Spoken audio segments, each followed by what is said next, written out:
The long wait is over, the summer is gone, the best leagues in the land are back. It's time to raise the game.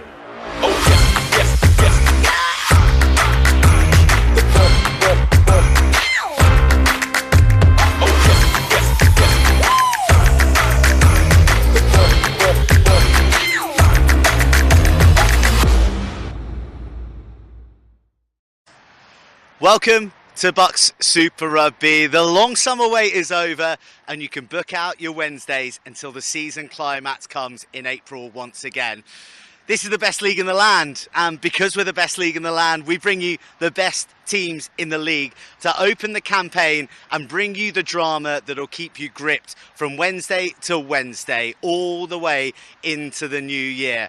Now, last year we were treated to an epic final, another epic final, the showdown at the StoneX Park de Exeter and Loughborough, with Loughborough exacting revenge and claiming the cup they so yearned. Exeter, they were the league champions, so undeniably they are the two best teams in the competition, and that's why we're here in Topsham. That's why we're braving the Devon elements, because it wouldn't be BUCS Super Wednesday without a bit of moisture, and it wouldn't be BUCS Super Wednesday if we weren't bringing you the head honchos of the two protagonists, Exeter and Loughborough. And I've got Gareth Elliott of Exeter and Martin Webdale of Loughborough. Guys, it's good to see you again, and how good is it to have BUCS Super Rugby back? Yeah, great to be back. Yeah, not the best of days to start on, but as Martin says, quite often a little bit wet when we get into the season, but yeah, great to be back. Look, we got a lot of new viewers, and that's the beauty of BUCS Super Rugby. We get new intake in terms of academics and playing, and new people tuning in for what this league is about. So, Martin, as the reigning cup champion coach, I'd like to just give a bit of a praise of what the tenets of this league is about, and why BUCS Super Rugby is so valuable to watch. Thank you. I think, as you said, the best league in the land, because it's got some of the best young talent in the country, both England and Wales, with the top 10 universities playing home and away, and every single game tends to be an epic in terms of the quality of the play, in terms of the outstanding young talent on display. Probably emphasised with both ourselves and Exeter having multiple representatives in England under-20s World Cup winning side in the summer. Yeah, multiple England under-20 World Rugby Championship winners. And I guess from your perspective, you look at the Exeter Chiefs lineup at the weekend, littered with EURFC members past and present. Yeah, the partnership keeps growing, and like you say, we've got a lot of guys in there currently, and also a lot of guys in our squad that are lucky enough to be contracted players as well. So yeah, it's a really strong league, and like Martin says, it's fantastic that so many guys are making that next step to sort of international and Premiership status, and I think it's just going to keep growing. Look, before we get stuck into what's going to go down today, because it's round one of another season that we're all looking forward to massively, we're going to have to jump in the time machine. We're going to have to go back to the StoneX and talk about that final, and just talk about the rivalry that exists between Exeter and Loughborough, that is dated back for many years, but has really intensified with you two making the last two finals. I know it was disappointment for you, Gareth, but can you sum up that final, sum up the season from an Exeter point of view? Yeah, I think it's two separate things. I think the season obviously was a great success for us, and obviously breaking that points record in the league was a great achievement.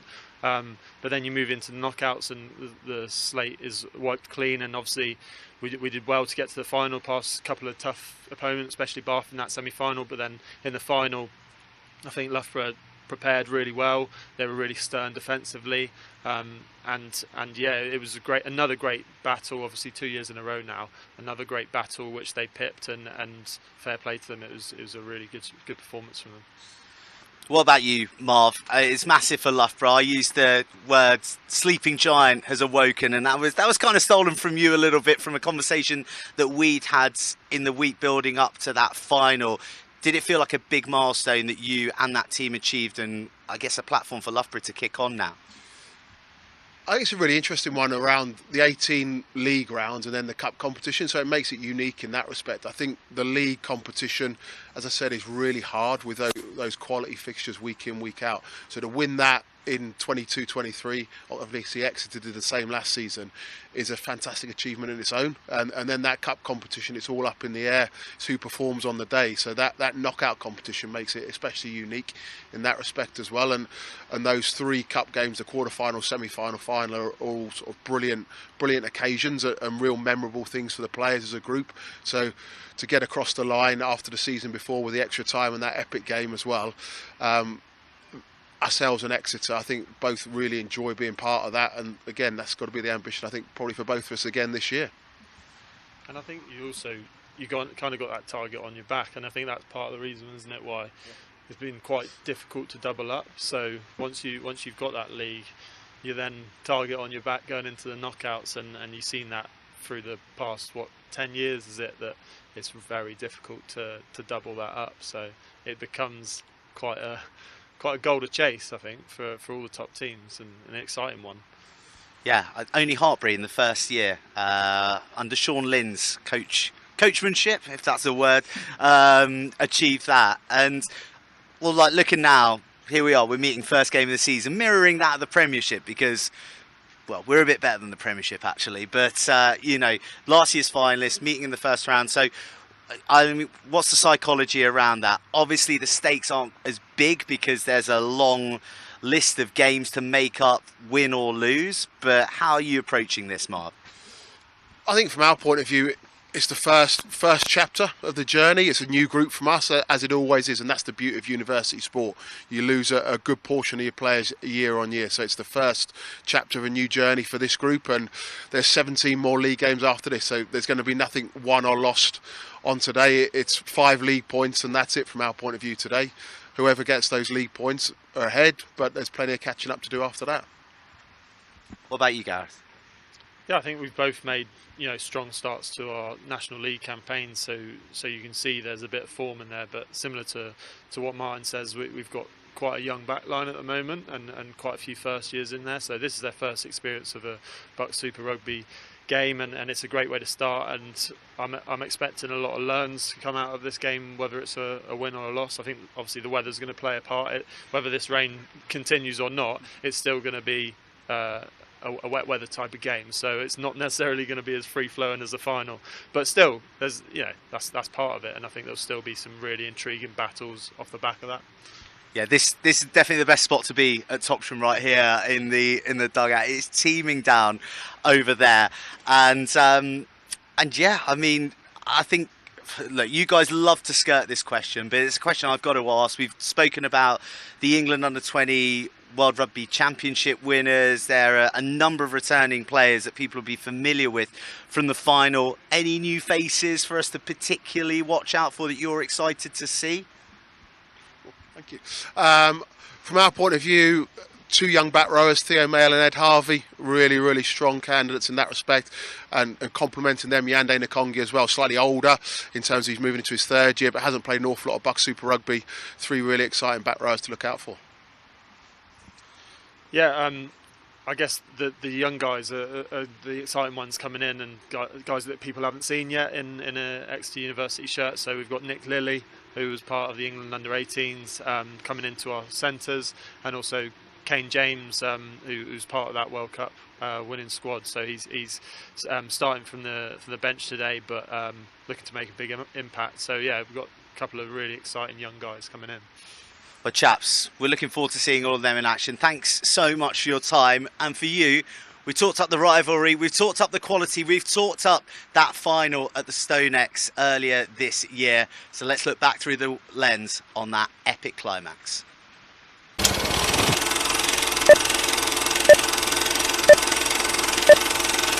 Welcome to the StoneX. It's not just Wednesday, it is the Wednesday, the last Wednesday of an epic season. The champion will be crowned. Will it be the green and white of Exeter for the three-peat Exeter? Or for the first time of this era, will Loughborough lift the trophy and rest the demons of last season?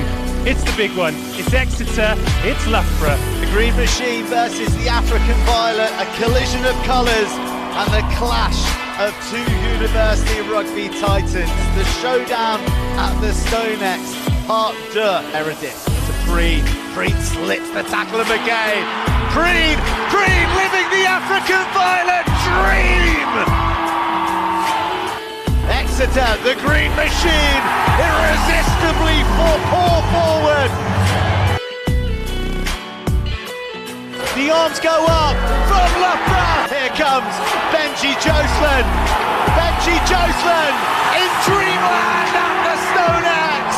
A gift from the rugby gods. Devon sent and a lifeline for Exeter. And Loughborough crowned in the most dramatic of finals. A first cup since 2010, and the grey skies of North London have cleared. Well, the 14-year wait is over. Loughborough are the BUCS Super Rugby Cup champions.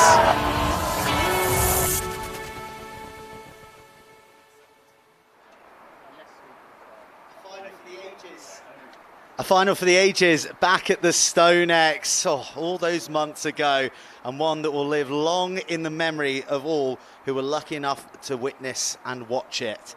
But particularly so for Loughborough, who finally claimed the crown of BUCS Super Rugby champions.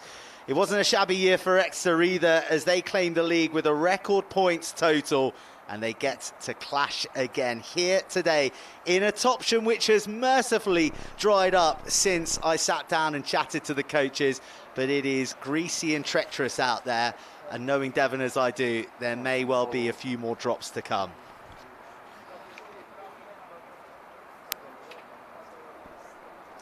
Well, it's a full ticket of BUCS Super Rugby men's matches to kick off the season. They're already underway up at Highfields for the headliner, where Nottingham are taking on Leeds Beckett. We are up here at Topsham in a moment, while at the STV, Bath taking on the Palatinates. Durham in town in Somerset. Cardiff are hosting Hartpury, while it is the first Welsh derby of the season, kicking off at 6:30 at the famous St Helens. Cardiff Mets travelling to Swansea.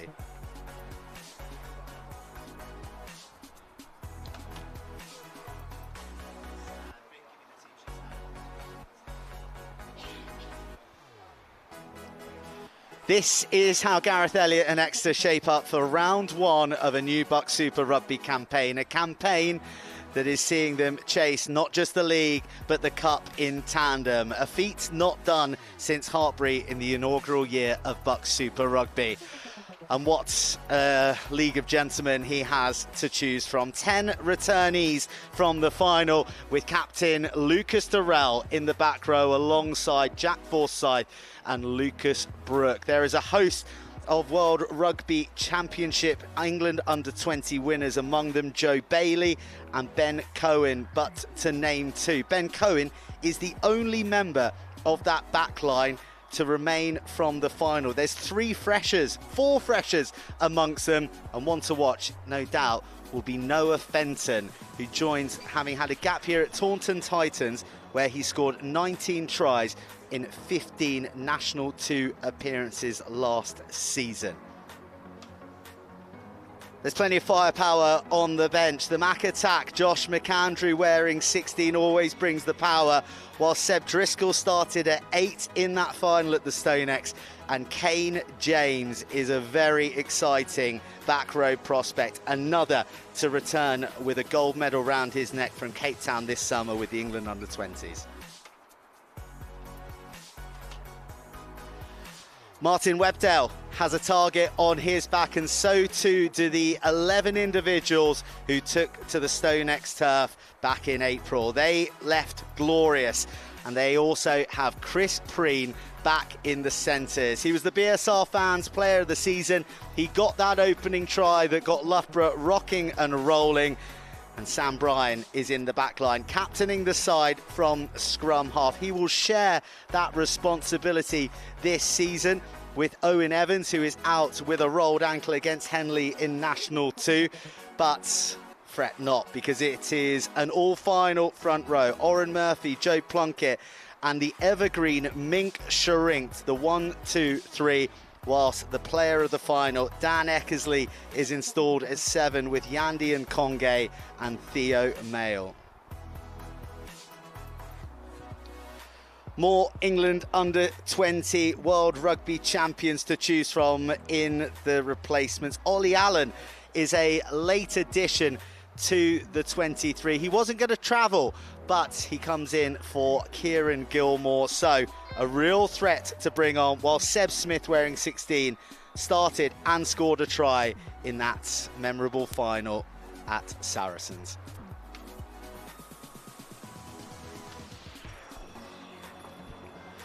Right, so there are the runners and riders, but plenty more names to get excited about, and so much action to feast our eyes upon here at a Topsham that is beginning to draw in the crowds. They brave the elements here down in Devon, and it gives us a great opportunity to introduce our co-coms for the affair. Former EURFC championship winner, now Exeter chief, having started at the weekend in the opening round of the Premiership, Ben Hammersley. Pleasure to be here. Thank you very much for having me. A bit of a horrible Topsham, it looks like at the moment, but hopefully the weather holds off. Bit greasy on the floor, but yeah, thanks for having me. I can't wait. Well, pleasure to have you. And, you know, you're precisely the right person to have alongside us, because you know what it's like to go all the way to edge a final against Loughborough, of course, when it went to extra time in maybe the greatest final ever in rugby, but also you're someone who is living, breathing proof of the BUCS Super Rugby pathway in terms of going into professional rugby, having now turned out for Exeter Chiefs, well, a load of times now already. Yeah, the university, I think, gave me a great stepping stone to get on that kind of pathway, and playing multiple times here at Topsham in my second year and kind of going through a full season with the university was a great opportunity for me to get into men's rugby. I think the pace of it is up there with the Premiership, and yeah, I can't wait to watch some more today. But yeah. What did the pressure feel like when you were playing at uni? Because I think that since BUCS Super Rugby has come around, there is a lot of expectation now. We see so many players come from this league and not just play in Premiership and URC. You know, you got Daft Jenkins, who is a contemporary of yours from your time here at Exeter, captaining Wales, the country. Do you feel that pressure and expectation a little bit more now that the pathway is becoming a lot more defined? Do you feel that it's such a big stepping stone that it's ramped up? Yeah, I'd say there is pressure, and seeing kind of your older kind of counterparts and players going through it and being successful, I think that it might create a bit of pressure, but at the end of the day, it's still university rugby, and you're still playing with your best mates by your side, and you can kind of embrace that and just enjoy it. I think being here at Topsham on a day like this is the perfect day for not just the forwards, but boys to express themselves and kind of create opportunities. I know at the moment we're kind of struggling with injuries at Chiefs, so you never know, like kind of what happened to me. Boys can get injured and you can have an opportunity wherever. So I'd say embrace every opportunity, try not to feel the pressure, because you never know what it will come out of it. So yeah. What was that like at the weekend, starting for Chiefs against Leicester Tigers, and like looking around and seeing so many guys that were at university with you playing rugby turning out for the Chiefs in the opening round of the Prem? Yeah, it's unbelievable. I think to have opportunities like that is amazing. Kind of seeing Sandy Park in full voice is just unbelievable. But kind of yeah, I loved it. I love it. Right, let's talk about the opposition, because they're not just opposition, they are fierce rivals. They are one of the institutions who are the best to have done it over decades and decades. And after a long wait, a barren spell without cup glory, they finally did it at the StoneX and claimed the cup crown. What's the feeling like when you come up against Loughborough in terms of what they bring on the pitch, but also that emotion that comes with it, Exeter v Loughborough? Yeah, for sure. Even now it feels they don't kind of belong here. A bit of a weird feeling, but like watching the boys come out here now, it just kind of brings goosebumps back of what it was like a couple of years ago, and I can't wait to watch them. Like obviously they bring a massive threat. They're 10 today. Morgan Meredith, he's a great kicker of the ball, and especially under these conditions it's going to be challenging, so I can't wait to get stuck into it. It's going to be a big forward battle as well. The back rows are absolutely stacked, so I'm just excited to see what they can produce and what we can produce to hopefully beat them today. Couldn't have said it any better myself, Ben. We got the teams, but the one thing that is missing is that ball. As gestured from our referee, Ben Wood. Out there, the man in the middle, charged with maintaining the flow, but keeping the peace as well in what is going to be a fiery affair. Championships aren't won and lost on the opening day of the season, but markers are certainly laid down, and momentum can be rested early.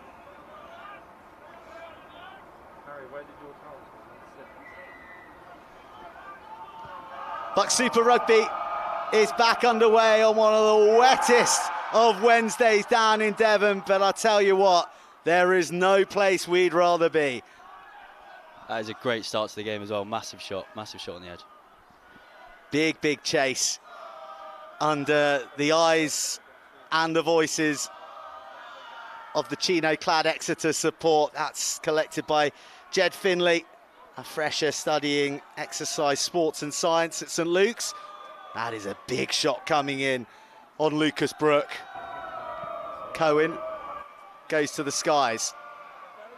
Casually taken by Elliot Gourlay, who is such a complete fullback.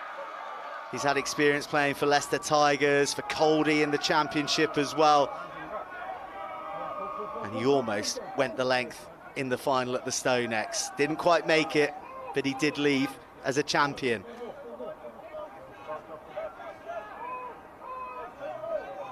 Sam Bryant, impressive in the National League campaign last season. Puts the first aerial inspection on Ben Cohen, who takes it supremely well. He's wrapped up in the tackle, and while Loughborough are looking to hold him there, it'll be an Exeter ball. Well, the arm's gone in the direction of Loughborough, but if it's a high ball and he gets trapped immediately, it's the possession of the team that collect the ball. And I think maybe his assistant may have stepped in and corrected him. There we go.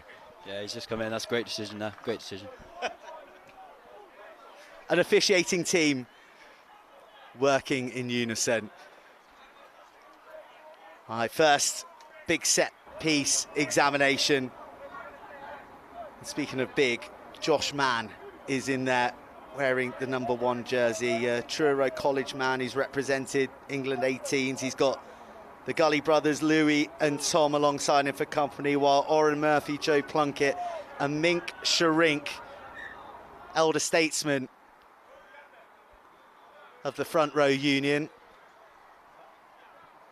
These are some monstrous packs. I know that, you know, you're coming up against Premiership opposition these days, but like, you know, what's the sort of size differential that we're seeing here? Yeah, honestly, some of these lads, Josh Mann, he's been in the club recently and he is an absolute monster of a bloke. Not too far off some of the Prem lads and some of the international lads, so it will be very interesting to see here how they go. I think this will set a bit of dominance for the game. Well, the scrum shifts on its axis a little bit before stability arrives. An Exeter launch through Nick Lilly, the banger at 12, and he carries hard and introduces Lucas Brook to ride over the first hit that came in from Theo Mayle. There's Jack Forsyth. Wearing 7.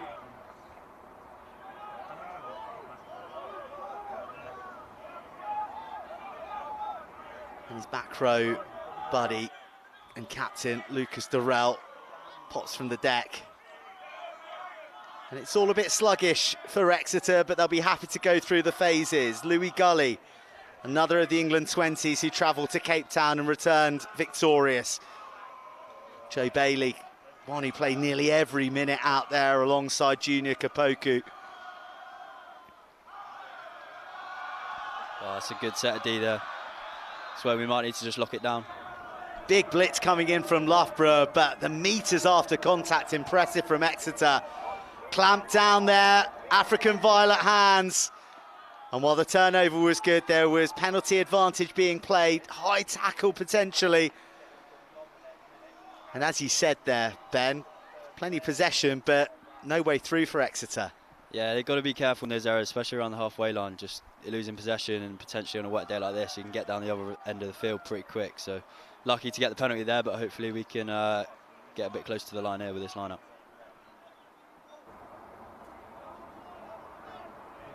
Ben Cohen takes Exeter to the doorstep of the Loughborough 22, looking for their first entry of the match. But they won't be permitted access because the throw not straight. And a let-off for Loughborough.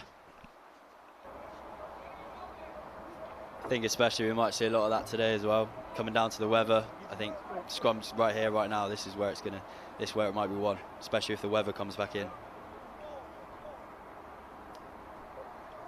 Well, the rugby and the weather gods seem to be smiling upon us at the moment because we're bathed in sunshine all of a sudden. I never thought I'd be seeing this. There's blue sky to my left and grey clouds to my right, so we'll see which one takes over, but it'll be interesting.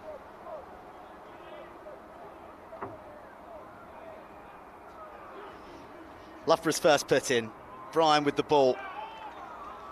And the free kick is an easy escape for Loughborough. Good shot coming in from Cohen. With the scrum half being tackled, Bowser was forced to take over at half-back. Brian's back in, though. Here we go. Gourlay unbelievable. charged down, but the dead ball line beats them all to it. Great work there by Cohen. Kind of wanted to see Fenton under the high ball in a bit of action, but I'm sure we'll see it. Exciting prospect, Noah Fenton.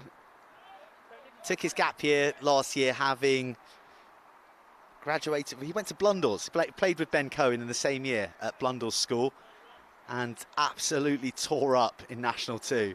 Yeah, he said he had an amazing year last year. A couple months in Sri Lanka, I think. Oh. Well, a mix-up of bodies in the backfield. I think we cursed him there, didn't we? Yeah, commentators cursed. Not the best thing to do. Sorry, no, I won't speak again.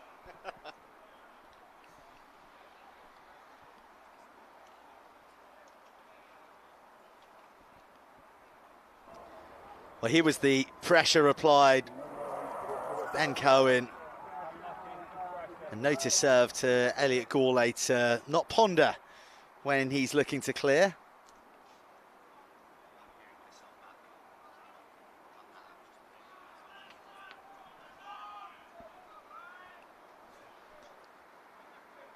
A little bit of a flat start to the match, would you say? I was expecting it to be a little more high octane, but it's been a little stop-start in this opening 7 minutes.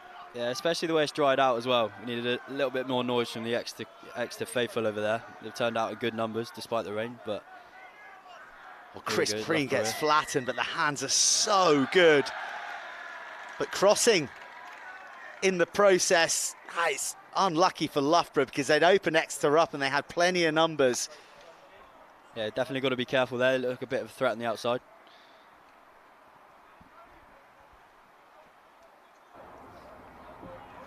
I do beg your pardon, it was Jacob Cusick, the second year, who was the one carrying forward. Spent 2 years full-time with Leicester Tigers straight out of school before deciding he wanted to pursue higher education alongside his rugby, and that's why we've got him here in BSR today. And a bit of pressure on the Louis Gully throw, having missed the mark last time, but Lucas Durrell's the banker in the middle. That's a great dart.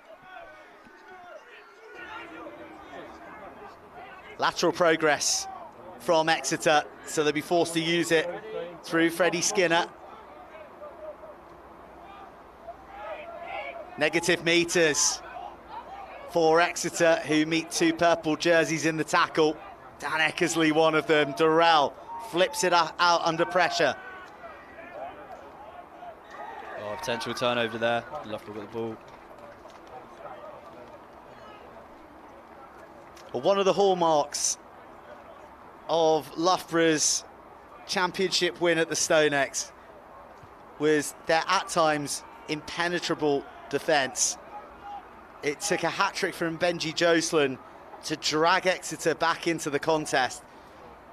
But if you cast your mind back to when the clock went red, Loughborough defended for over 4.5 minutes without giving away a penalty. against Exeter at the death to just suffocate them out of the game. That's a great turnover there in the lineup. It's a fine steal from Oscar Beckerleg, another one of the highly rated Chiefs wearing green and white out there today. Hopefully just to lock it down here, get a big chase from Fence.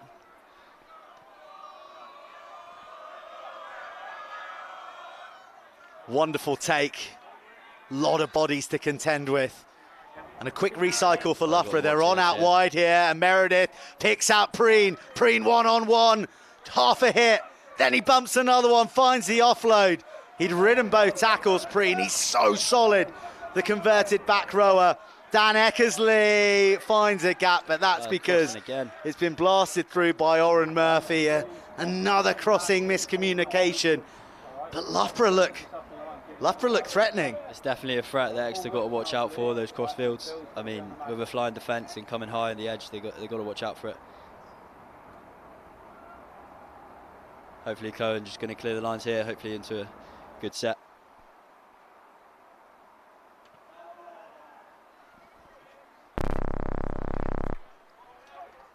Ben Cohen is back with the uni, and I think not sure that it was completely certain that they were going to have the pleasure of his services today. He's had a busy summer guiding that England team to the championship glory in Cape Town, but then he's been with Chiefs, so it's been a bit of a fractured pre-season. And maybe some of the partnerships that teams thrive upon aren't quite there yet for Exeter. We see them chip through and give away possession to a sliding Morgan Meredith.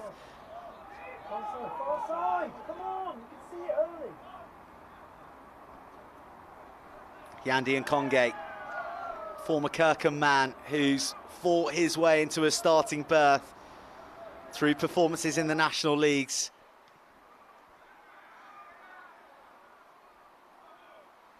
And Noah Fenton tight to the touchline. Has he carried it over himself? The answer is yes. So, yet to see the gifts of Fenton unleashed. Couple of errors from the fresh making his debut.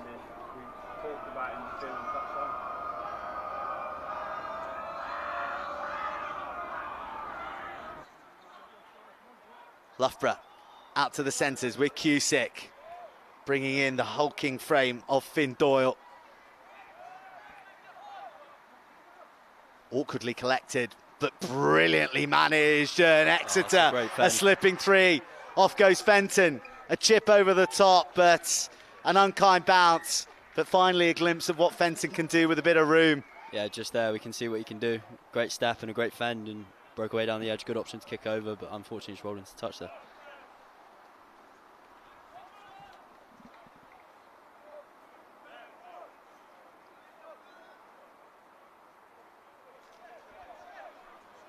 Well, we could have had a Fenton v Jack Bracken match-up today on the wings with the Saracen try-scoring star enrolled at Loughborough, but not selected today among the 23. Bracken, who scored a hat-trick against Argentina in the World Cup in Cape Town, and then scored a hat-trick in his first ever outing for Loughborough in the national leagues this season. Scored with his first touch, in fact, so plenty more talent to come for both Loughborough and Exeter as the season unfolds. But at the moment, it's not really about attackers, it's all about Loughborough's defence. So solid. I was about to say, in a game like this, you've got to take field position like this. Hopefully Cohen will go to the corner and create a bit of pressure, hopefully on their own line, and hopefully we can roll them all over. Definitely take advantage when the conditions are like this, for sure.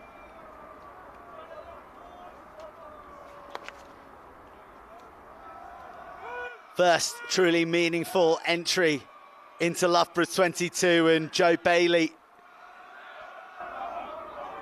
goes up and claims it securely for Exeter, who try and build a maul that's going to roll round the corner.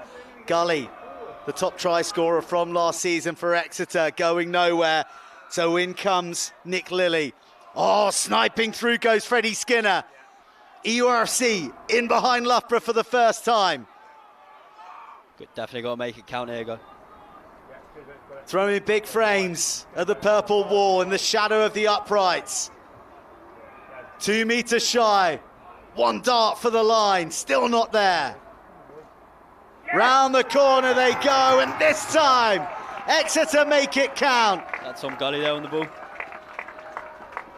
Not going to stop a big man from there, I don't think. If Louis doesn't get you, then Tom will. Tom Gully with the opening score of the match and the opening score of EURFC's BUCS Super Rugby campaign. That's just what we needed there, Joe. Bit of pressure on the line out. It was a pretty good D from Loughborough there coming through, but the power game overplaying them and the forwards getting over the line. It's what you love to see.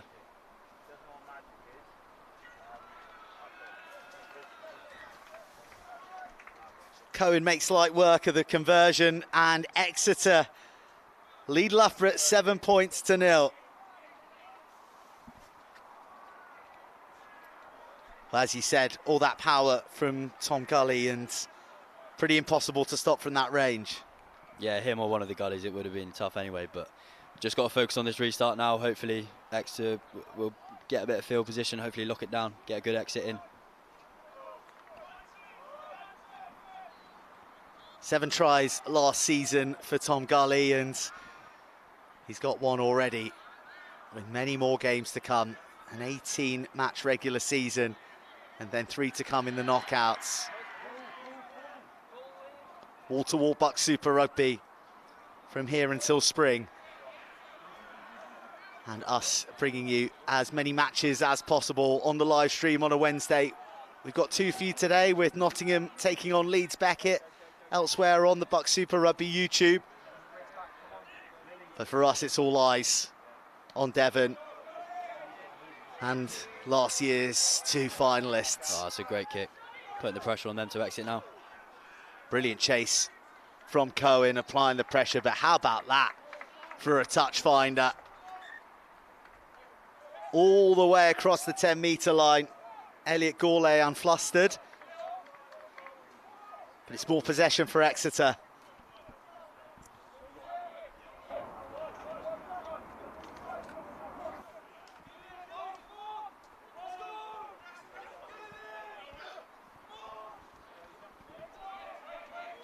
They're putting up some competition aerially, Loughborough, as Brooke carries and picks out his fellow back row Forsyth. Just the whip! I think Skinner wanted a 7-iron, but picked out a lob wedge by mistake. And It's going to be a penalty there as well. He's gotten away with one there. Yeah, very much so, very much so. It's always hard being a winger chasing those kind of kicks. You don't exactly know where the ball's going to go.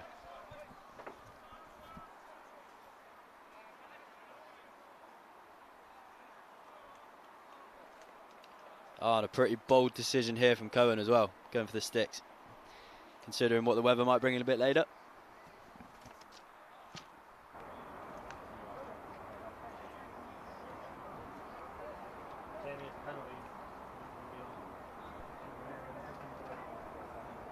Ben Cohen, who's done a lot of good work in his young kicking career with the great Tony Yap and the School of Kicking to hone his work off the tee.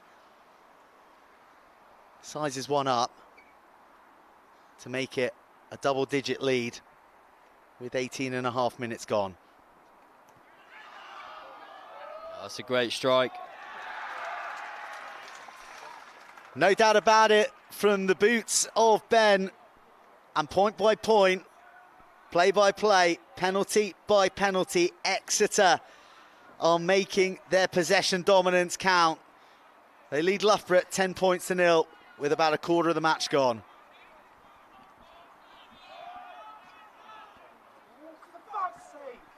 There's almost another miscommunication there. That's something the back three have got to get sharper on. Good exit though, good exit. Back down in their half. Always finding the positives, aren't you? I was going to say, almost made an absolute meal of it, but well done to the two of them. They got it away.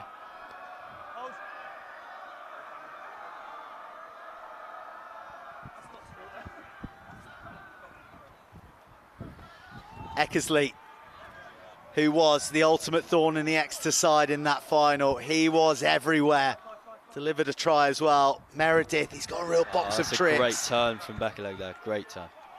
He's a big man to be getting down that low as well, Oscar Beckerleg. 6'7", about 110 kilos of him. He's got the reach to do it, I'll tell you that. Second year now, just 19 years old. I think people are very excited about the individual who's been included in Mark Mapletoft's elite player squad. But far too much on that attempt to roll one over the top. Ben, what do you do here if you're Loughborough? Because they have spent approximately 19 minutes of the 20 minutes and 25 seconds played in their half or their 22. Yeah, it's not ideal. I think the main thing for me that's kind of let them down is the penalty count. I think we're probably 4 or 5 up on what they are, so it's probably just maintaining a bit of discipline and making sure they get in our half, because when they've seemed to do it, they've looked threatening, and indeed they've been pretty good. It's just been a letdown of discipline. Just there, it's a pretty good turnover and opportunity. Hopefully we just lock it down. Fabulous hands there from Nkonge, and almost Loughborough scamper free in the 15-metre. Yeah, they'll get into him over there on the touchline as well. I'm telling you that for sure. Home field advantage as audible as it gets out there on the far touchline. I'll tell you what, it helps. It really does. It really does.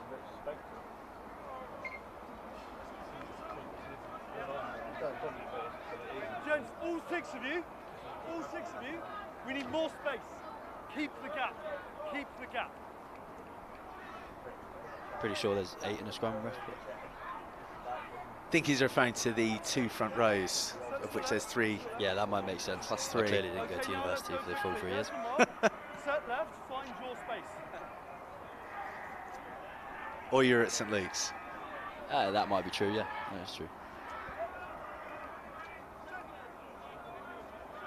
And we'll see off the scrum, maybe an elaborate scrum move, or potentially just a 12 truck up to try and gain some bit of territory. Right, stand up. Time is on. Lads, all 6 of you, and then listen. All 6. Gents, I've told you we need more space. Control your weight through binds and keep the gap. Okay? Let's be better now. Mark's here. Be better now.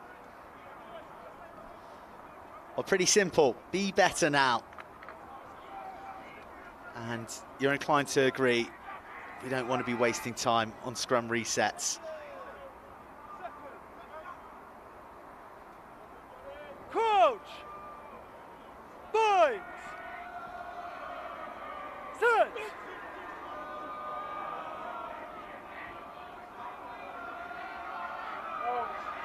That looks like a good platform. Oh, it's gone the other way. On the far side, loose head collapse. So Josh Mann fingered as the culprit there. Loose head collapse. Okay, Loose head collapsing. So Loughborough with a much needed penalty and a much needed opportunity to probe a little deeper into the Exeter half. We've already seen them semi-unlock this Exeter defence. It's a young backline that they've got out there, Exeter.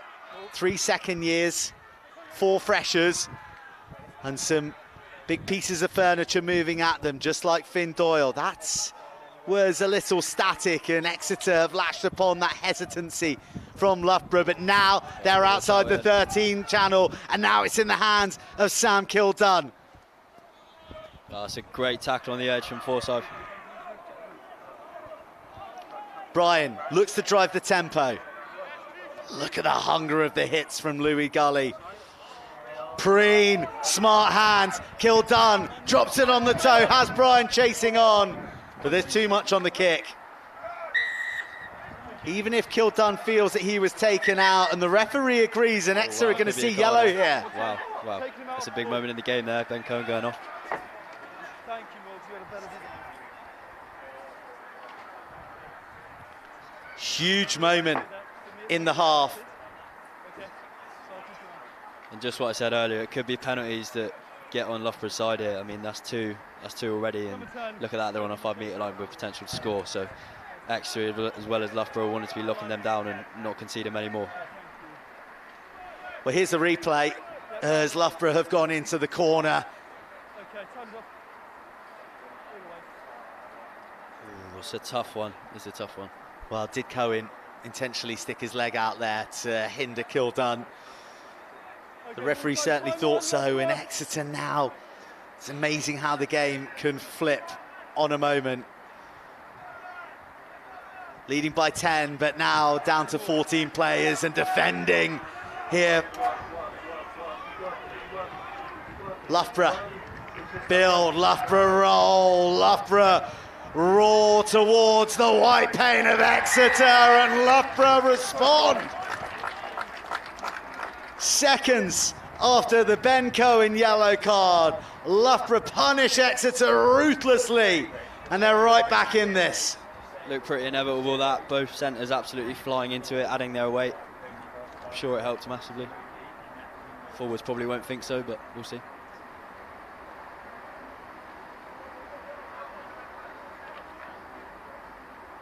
Well, Morgan Meredith, who is sizing up this kick, was almost infallible from the tee last year. He came into the final with a kicking percentage of 97%. That's actually unworldly.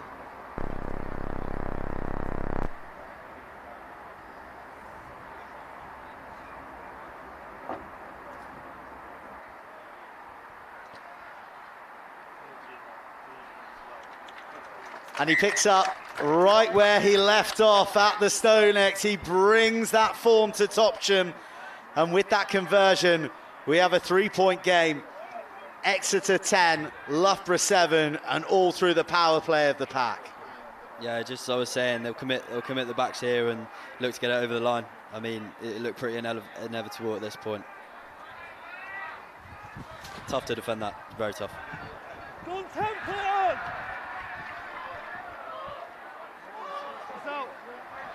Loughborough successfully turn the ball over, but knock it on in the process. They're certainly competing hard at the breakdown, Loughborough, and just interested here, Ben. You know, Exeter had all that possession and territory dominance. They were looking good on the scoreboard. Loughborough have been all-out defence, really, but they've had one good opportunity and they've made it count. That's going to feel good for them. They're going to feel if they can get a better foothold in the game that they can take Exeter down. Yeah, exactly like you said. I think any opportunity on a day like this, you've really got to take it. I mean, there's going to be errors, there's going to be knock-ons, there's going to be penalties, but once you get in that opposition 22, I think if you're not taking points, then it's going to be a tough day. So I think both teams have done that pretty well so far. Both entries have come out with points, so we'll just see who comes on top here in the scrum. There's a penalty against Exeter last time. They are in the ascendancy once again. It rolls round the corner, and this time the long arm of Ben Woods goes up in their favour. That's huge. Hopefully another opportunity for a 22 entry and an opportunity at points. Back 5, walking right under pressure. Looks like he might be lining up the corner.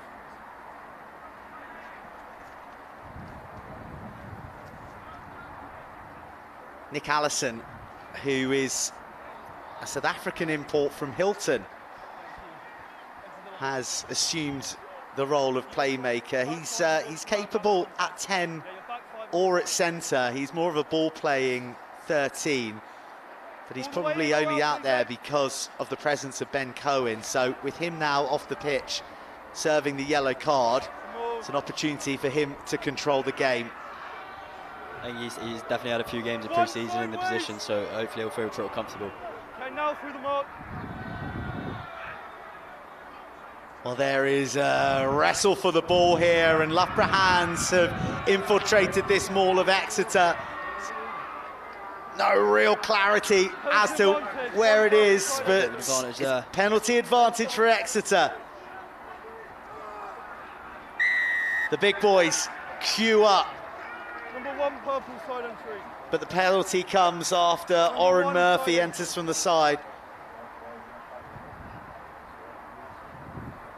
another opportunity. Will they tap and go here? Looking like set up for that. Louis Gully gets missiled round the ankles. That's the only way to stop him. Loughborough go low, but Exeter go lower. Real eagerness from Loughborough, but the eagerness unable to match the desire of Exeter. And I think the captain, Lucas Durrell. Especially with 14 men there, that's unbelievable, just what we needed. Another entry to the 22, another score. Just what we needed going into it.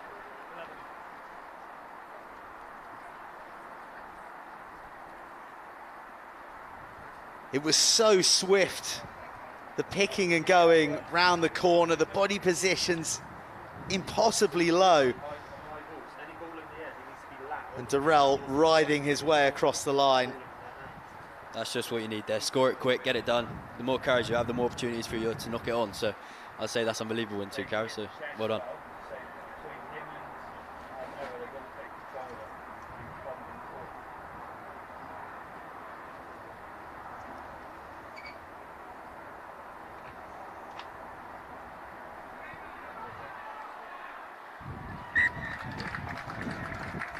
No Cohen, no problem for Exeter. Lucas Durrell with the torpedo carry from point blank range. Yeah, had a bit of pressure from the other side of the breakdown as well, but kept his feet moving, and that's an unbelievable reach out and score there from Durrell. Unbelievable. Powered over by Forsyth as well, those back row contingent. Could be the difference of this game here. Oh, there's some handy back row individuals to come as well. I mean, Seb Driscoll and Kane James on the bench, that's not a bad position to be in when you've got those guys wearing numbers on their back that are north of 15. Yeah, both under 20 internationals, not bad on the bench, is it?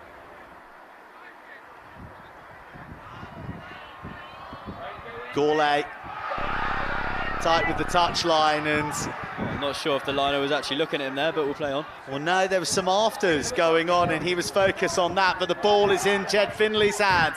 A stutter, a stop, and just almost trips over the carcass of Kildun, who threw himself into the spokes.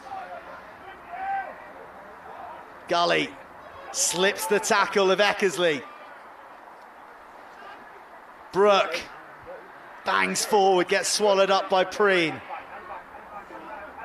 Exeter looking in the groove, disguised short ball, Finley driving to the line.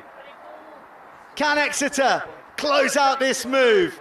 Big carry coming from Nick Lilly. Round the corner they go again, but they're forced back right as a hit comes from offside. New advantage, one offside off. New advantage, they're stacking up for Loughborough, but Exeter keep coming. Exeter will not stop coming until they have their third. Another one of the back rows. Unbelievable from Brookie there. Unbelievable to get over. Offside. I made the tackle. Well, you wouldn't think we were down to 14 men, eh? An incredible response from 14-man Exeter, who've not only delivered 2 scores, but the pressure they in turn have exerted has forced the referee to his pocket. Loughborough will now play with 14 for the next 10 minutes.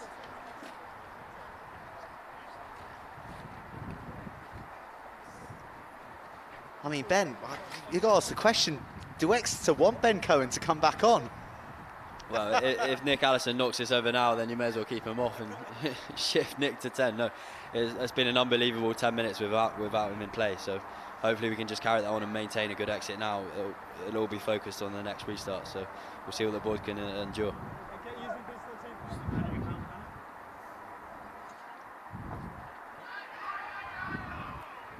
I think that one just shifts wide, but it's good effort. And that next time, mate.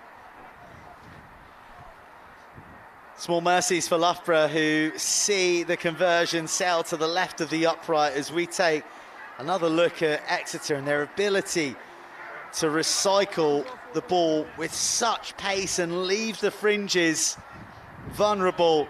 And a pirouetting Lucas Brooke finding his way to the line. Exeter 22, Loughborough 7, moving in to the final minutes of a gripping first half. That's just what we needed. Not bad from Jed Finley there, getting it away pretty cleanly. Loughborough kicking pretty deep to put the pressure on.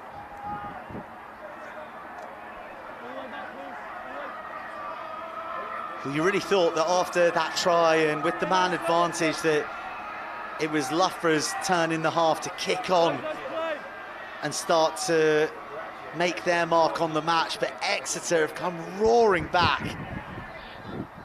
Huge pressure on. Huge pressure on every pass now. Morgan Meredith wiped out. And the blitz from Exeter really good, but how about those feet from Joe Plunkett? Very elusive, the hook, and Meredith again finding that missed pass out to the edge, and off goes Theo Mayle, the big back rower, bounding in the 5-metre channel. And Conge, another big man in the back row, slammed back. Plunkett no way through.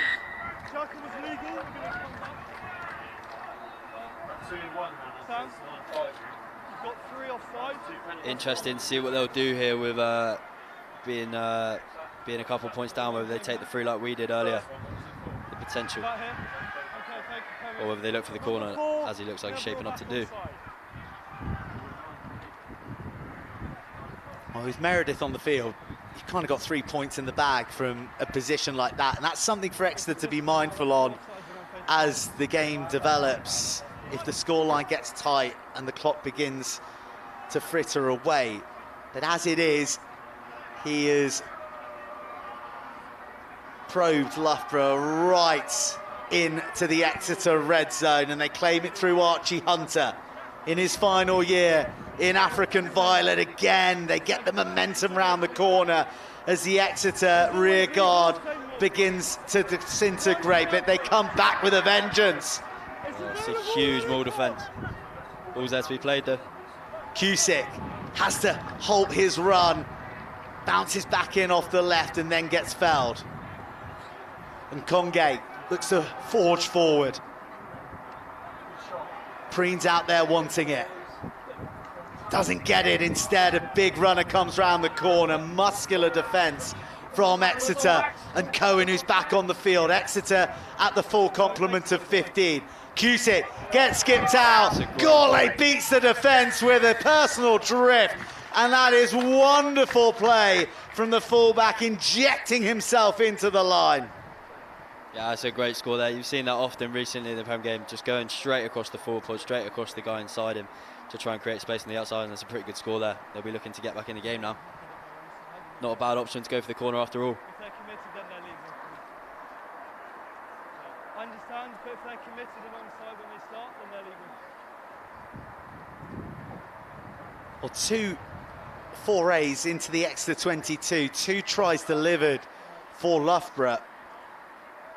They seem to have found the formula to unlock this Exeter defence. It's not the first time they've gotten outside that outside centre corner with a long ball from Meredith, who slots over his customary extras as we take a look at how they just did it.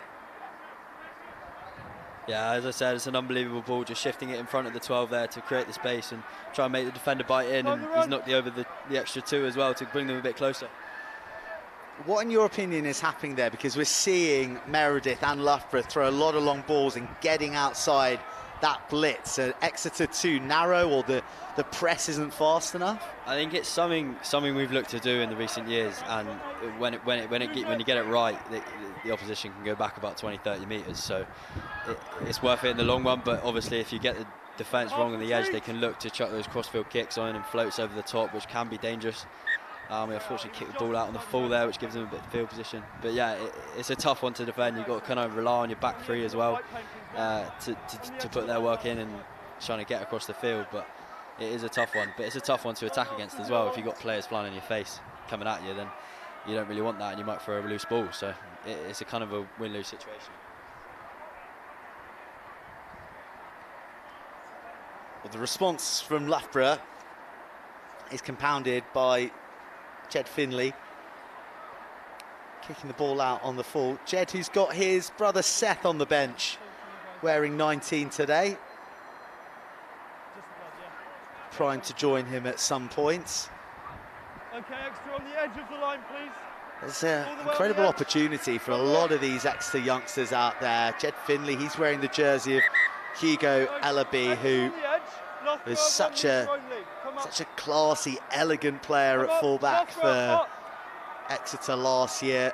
Fenton in the 14 jersey of Benji Jocelyn, who is the greatest try scorer in EURFC history.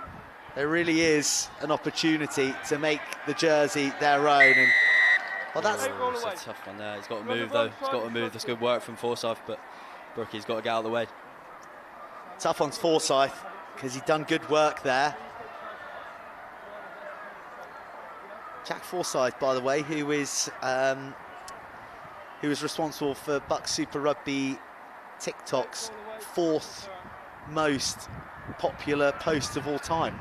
4th most. That's an interesting. The top 4, like the top 4. So he's 1, 2, 3, and 4. Oh wow! Unbelievable. Yeah. He's a hit with a certain demographic of the population, I'm told. It's hard to wonder who. Yeah, we definitely had some good cinematic photographers in the club last year who put their abilities to the test and clearly captured some amazing videos, not only of Jack but of the rest of the team as well. I think his angles are proving popular. He hasn't changed his mind. Well, he's in there doing what he's meant to be known for, putting in the hard work and the hits. And Exeter a little bit light round this corner as Nkonge explodes forward and gets cut in half by Brook. Brook's in for more, but he gets shirked off. Brian almost through. Loughborough banging on the door, looking to end this half on a high. Release 3! A third visit to the 5-metre line. Will it yield a third try? Exeter back foot!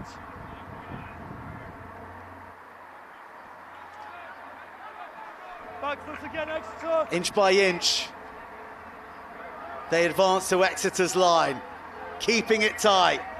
Jake Bowser taking them closer. Chris Preen bouncing off, offloading to Gourlay, who's in for a double. And Loughborough unlock Exeter once more. That's very hard to stop there, very hard, especially when you've got the forward power coming through the middle and they spread it wide. It's a great offload as well by the 13. What a first half of rugby. I was about to say, I think every time the team's entered the 22, they've at least scored points. So I think for Loughborough especially, that's about 100% success rate, similar to Exeter. So not a bad takeaway, but hopefully the defence might improve the second half. But it's a high-scoring game in what turns out to be quite nice conditions. So hopefully it maintains in the second half as well.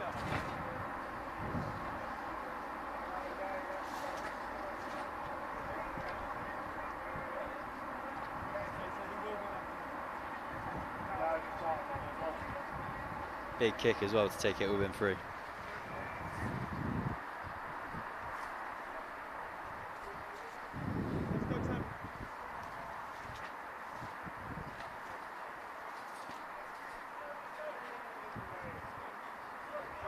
Well, and I was there moment. A miss by Morgan Meredith from the tee means Exeter are spared another couple of points against them in the dying embers of the first half. And that'll be the last action of the half. Exeter 22, Loughborough 19.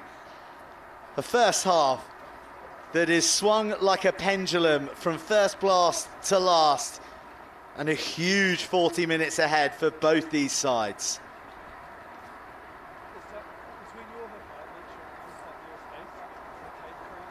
Half time at Topsham, Exeter 22, Loughborough 19.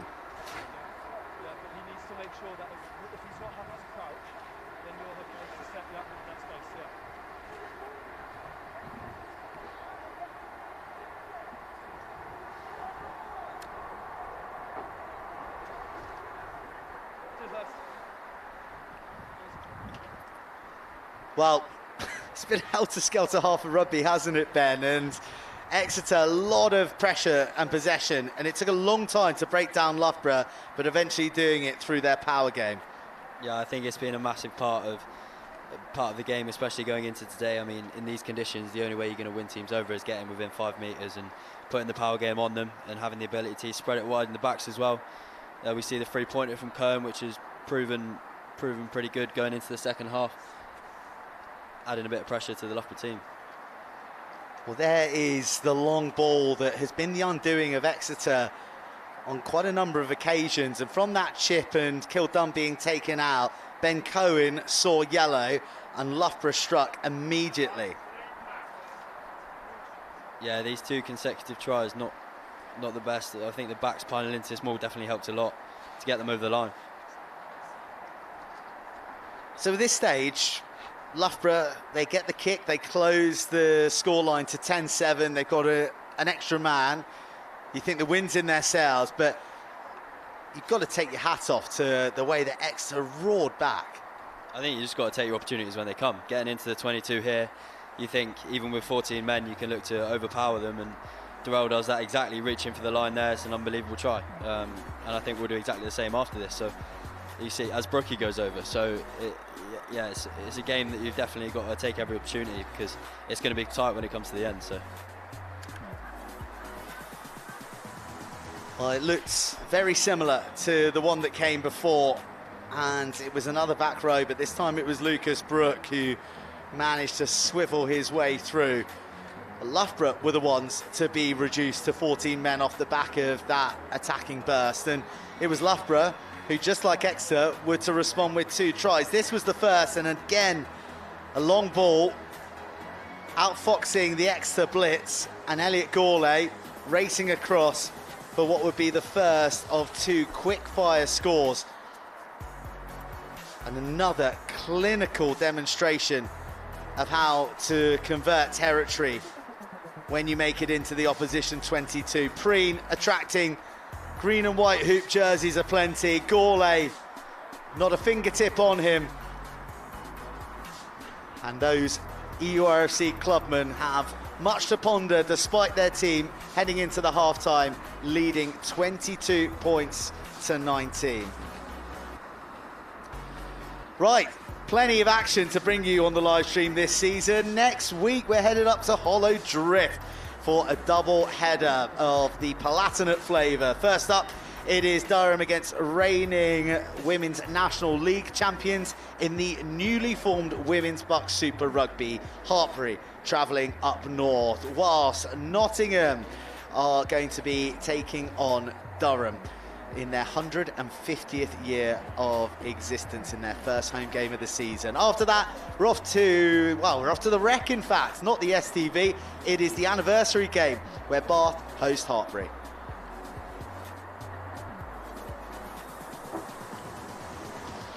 Right, well, we launched the Men's BUCS Super Rugby this week, but we've already launched the league, and it was the Women's BUCS Super Rugby, and for the first time, we brought the cameras up to Scotland's capital, Edinburgh.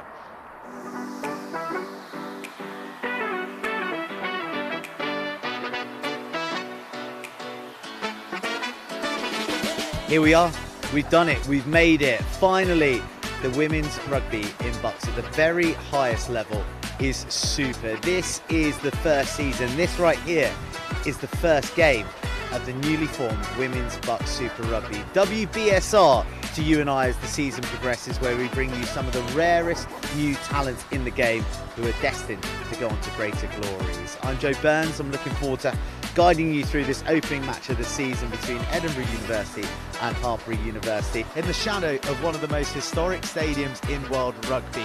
Murrayfield looks upon us, but we are here at the Hive for a bit of history. It is a mouth-watering prospect to open the season, to open a new era, and bringing together 2 finalists from 3 years ago who did battle for the cup at 6 Wales.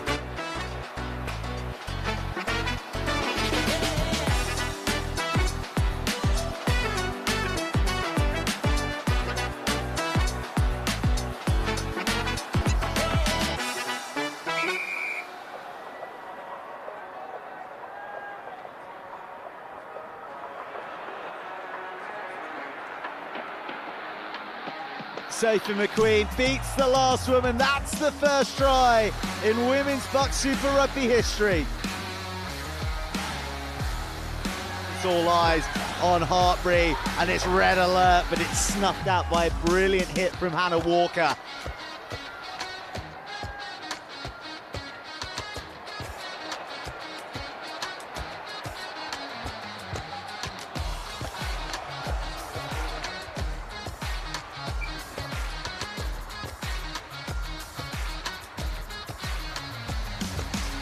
Teammates looking to propel her forward.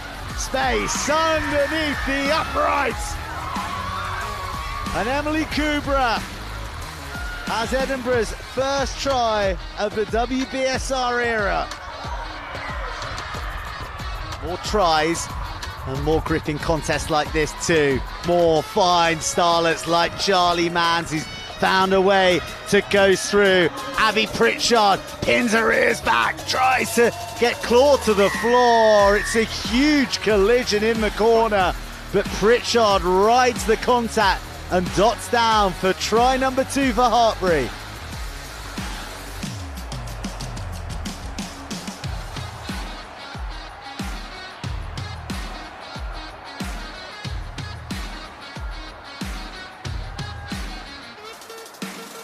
Long ball over the top, Walker, the danger woman, ties Hartbury in knots before McRae pops up on the shoulder. Ramsey puts an exclamation mark at the end of a sweeping move. Edinburgh in the groove and level with a try at the death in the first half.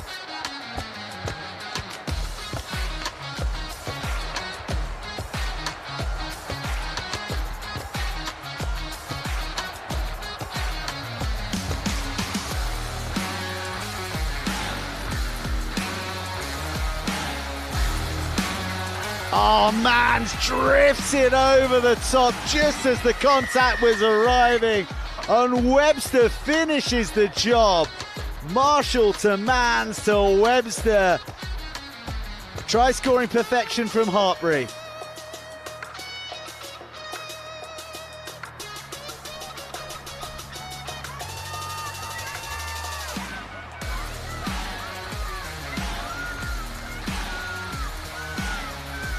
Jerseys are going to look to batter before they go aerial.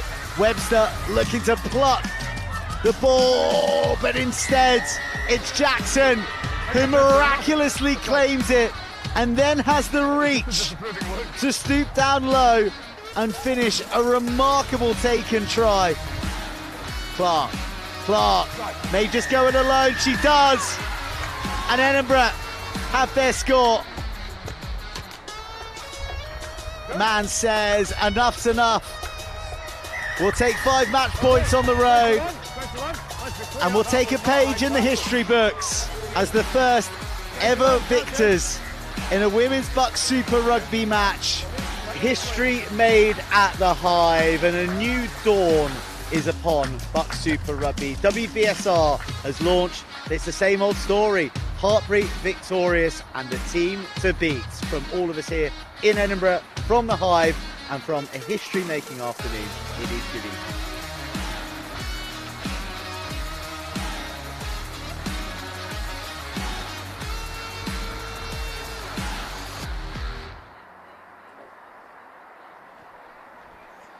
A thrill to launch the women's BUCS Super Rugby up in Edinburgh. Hell of a game as well, one where Edinburgh showed some real threatening and eye-catching glimpses, particularly in their backline division, but Hartbury are so difficult to beat. They always seem to find a way, and that's why they are the only institution to ever put their hands on the Cup trophy. Will that change this year?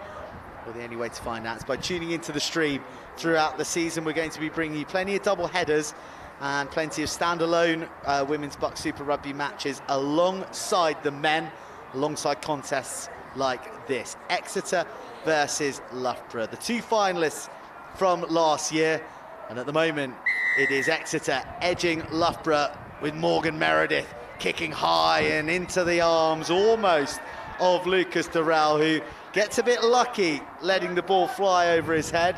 One bouncing out, but not a hugely confident handling of the kickoff there, Ben. No, not exactly. hopefully we can lock it down here and get a good exit in or a good play, because yeah, that was a bit of a wobbly start, but it's a good carry there from Forsyth and hopefully set this up to blue here. Forsyth is really all action, isn't he? Being deployed as that hard runner straight off the 9 from a lot of the line-outs. Great athleticism. This one could go straight out from Skinner. It's a tough start there, Exeter. There. We'll have to lock it down a bit more, because it's not what we want. Loughborough territory on our 22. Handy sevens player, the second year, Freddie Skinner, but not much box kicking going on in the shortened format of the game. And his box out on the full also heralds the reintroduction of Oren Murphy, who was served his 10 minutes in the bin. And his reintroduction sees Loughborough propel themselves into the Exeter 22. Halfway there they are. And Conge gets skipped out. Preen bench presses it off his chest, and if Exeter could have held on to that. Billy Casera, who's been starved of any real opportunity to attack, they could have been free there in transition. Yeah, that's pretty unlucky for Loughborough there. They've looked to go for the little double miss pass to 13 again, but just unfortunately knocks it on. Could have been an opportunity for Casera on the edge, but we'll see here. Exeter the ball, see what they do, whether they exit, whether they want to run it. Maybe we'll see Fenton on a little crossfield kick. Who knows? We'll see what happens.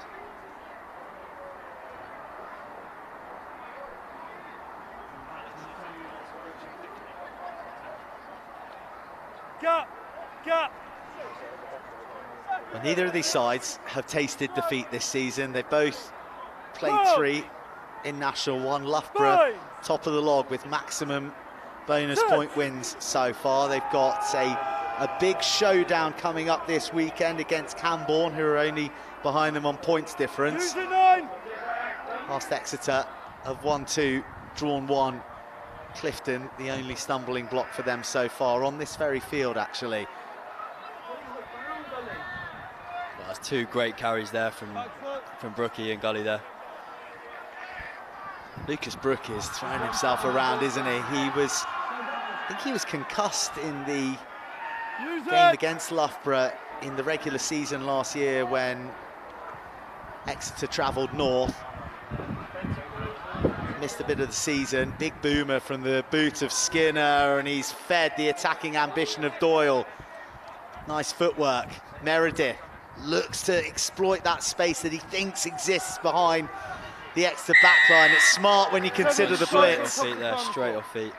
Great turn from Cohen to read the little chip from Meredith there and get back to it. Second time he's gone for it. It's not a bad option with a blitz D. They'll be looking to chip it over the top, but unfortunately just the 10 Meredith chasing there, so no one with him to support. But that's a lucky one. That is a lucky one. He'll take it. Oh, you take all of them. It's a great kick. Well, it's a fantastic kick. Is that knowledge of the home conditions, judging the wind to perfection? Yeah, he knew exactly what was going on. Exactly what was going on. Didn't even need to chuck a bit of grass or chuck his finger in the air. He knew where that was going. Exeter into Loughborough's 22. If it follows the pattern of the first half, get ready to chalk up a score. Here comes Casera. Powerful little pocket rocket on the wing. Brooke is just throwing his body into any human being that steps ahead of him.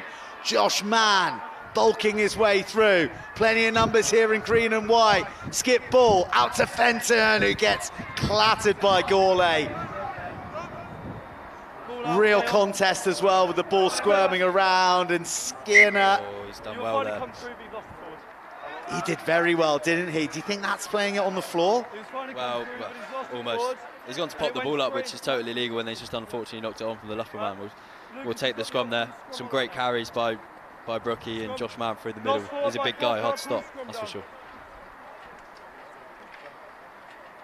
Well, if you're looking for further confirmation of where BUCS Super Rugby lies in the player pathway, I've just spotted Mark Mapletoft on the touchline, who is the head coach of England under-20s.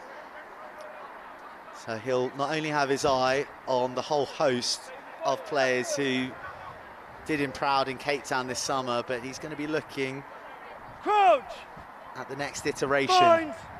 There's a lot of candidates out here in both green and white and purple. Scrum holds. Skinner fishes it out via Brook, and there is Nick Lilly, who's so direct, so abrasive. Forsyth. Well, there's a huge opportunity here on the out. That's a great carry by Forsyth, might go all the way. Forsyth, no right to get that close. Brook arrives and he gets swept through by African Violet jerseys. Exeter, smelling blood from close range. Durrell fluffs his lines. It was an awkward pass. I don't know if he was expecting that. I don't know if he was expecting that. It's tough. Got to hold him though.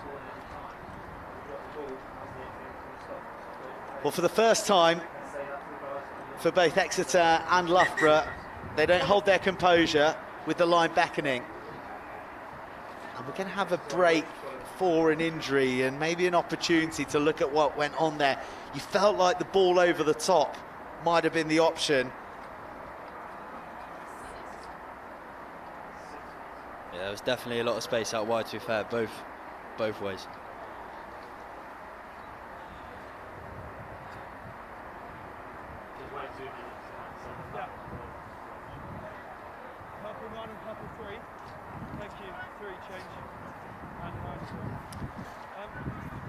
Here we are. Started off with a great carry from Forsyth, making about 15 metres through the middle.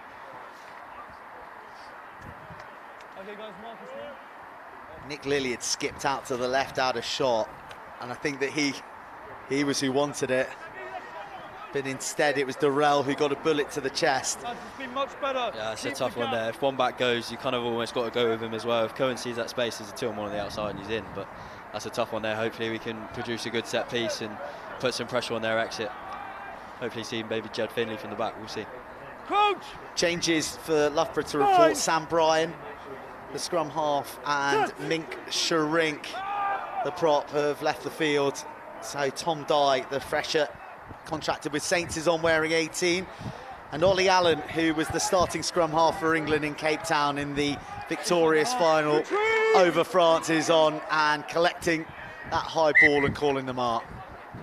Just a bit too long with that one there. Just a bit too long. So we'll get the opportunity on hopefully Loughborough's 10-metre line here.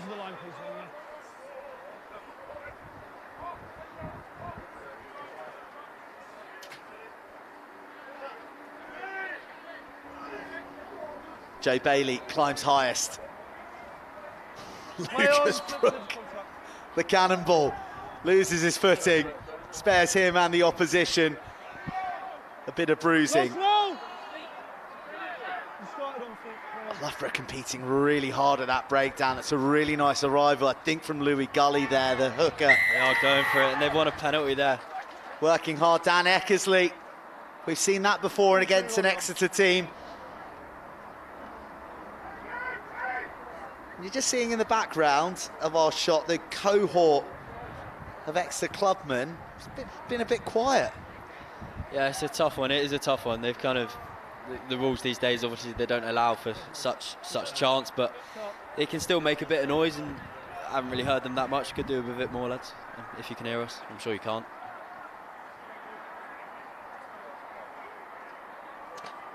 We've got a bit more Exeter Chief Stardust down on the touchline as well. Is that Manny Faye-Waboso down there?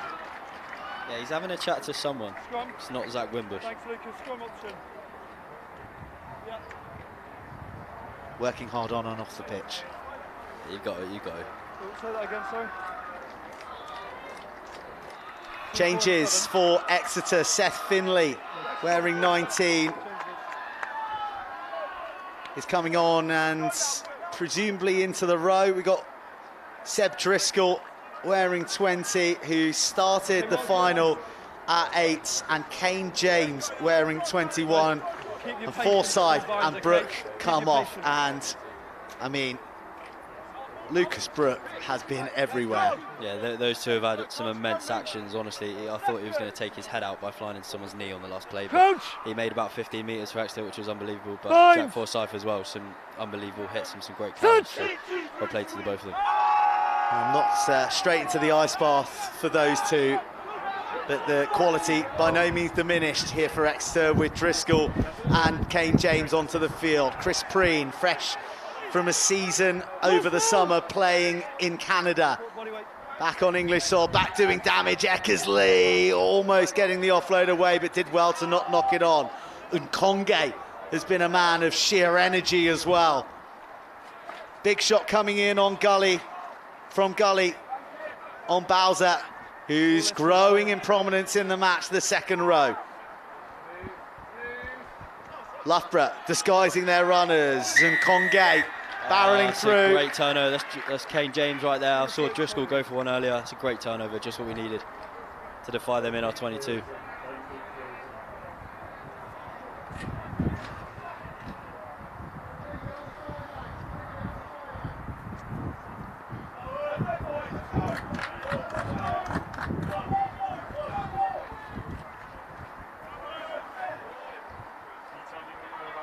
Well, there we go, 222 entries, one either side and no tries. Yeah, it's a bit different to the second half, the first half, I'm sorry, isn't it? Yeah, bring back the first half. Yeah, this one's getting a bit boring. No, I'm sure the sun out will see some more tries, I'm sure. Durrell claims it, Driscoll links up with Kane.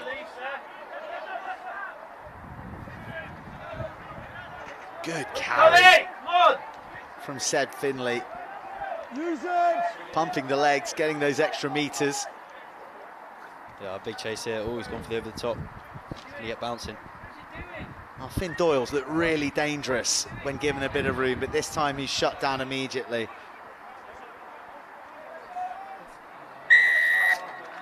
Number 10 offside. Oh, you just think now whether we go to the air, look for the compete rather than the end over end. And then we concede the penalty. Could have put the pressure on them a bit more, gave the 14 a bit of room to move. But hopefully we can lock down a bit of a D-set now. Thank you. Thanks. Exeter 9. Change. Change for Exeter. Time's off, lads. Change. Freddie Skinner is making way, and Will Smears makes his way onto the field wearing 21. Very sort of high-tempo individual, Will Smears. High-tempo line-out as well. They wanted to get underway before he was on the pitch. Not bad.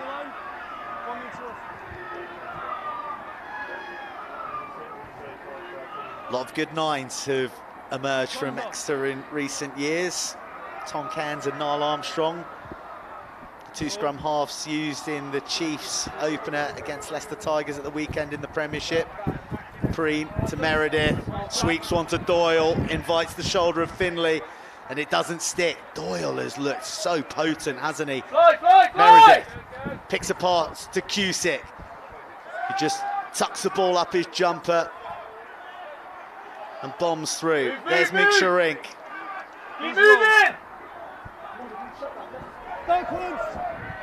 Ball left behind by Cusick. Short side's unguarded. Gourlay on a hat-trick. Goes for the backdoor boogie. But Theo Mail cutting inside. Doesn't read the pass, and the opportunity spurned.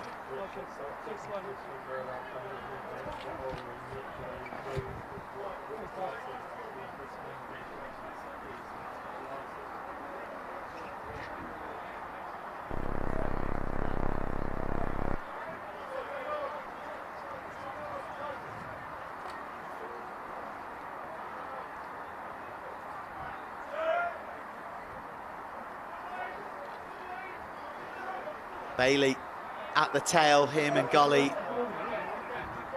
got a fast track to one another at the moment. Smears directing those around him. Okay, one stop. Okay, use it now. Brilliant line. Great injection offered. Oh, that's an unbelievable clear out. I think it's Cohen over the top. Kane James all alone. Durrell too comfortable. in doing things solo. Good jackal attempt, almost. Couple of nibbles and it got away. Potentially lucky there, we've got to skew that ball. But Josh Mann hasn't been shy of work rate, has he? Smears, theatrically buys the penalty, and Fenton leaves the ball behind just as he slams his foot to the floor. Here we go, there's a chance for Exeter to put some pressure on, hopefully get into the Loughborough 22. No points in the second half, but then again, none were really scored for the opening quarter of the first. That's when the floodgates opened. You know, fatigue is a thing. You never know, these lads might get tired, they're not superhumans. Big pre-seasons though, I'm told. Yeah, I'm sure. I've heard some stories from some beach days at the URFC, so just like the old days I've heard. So I'm sure these lads will be ready for it. The infamous beach days down in Exmouth that both the uni and the Chiefs are famous for. You've done a few of these. Yeah, a fair few, I'd say. I think the uni ones tend to be a bit more running related, probably a bit longer.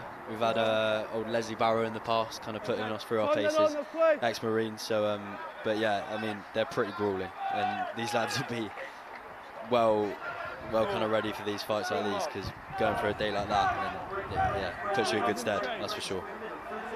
Yandy Nkonge's been replaced by Ed Harvey, and he's immediately wheeling around to try and add to the African violet wedge as Exeter wrestle their way free and thrash to the line.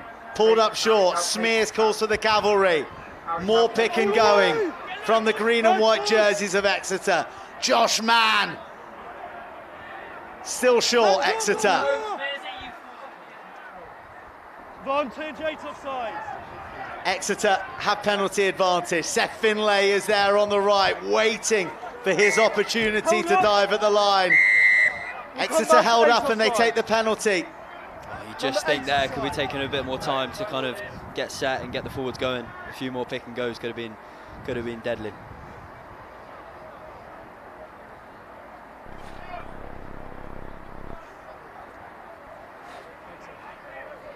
Number 8 offside. Louis Gully attracts the attentions of 3 Loughborough defenders. And for the time being, Exeter repelled. It is a coordinated assault of the big men in green and white, but they are travelling backwards. Use it. Penalty advantage, 3 no-arms tackle. More advantage as Mink Sharink is called for a no-arms hit. Exeter will roll the dice and go out the back. It's scrappy.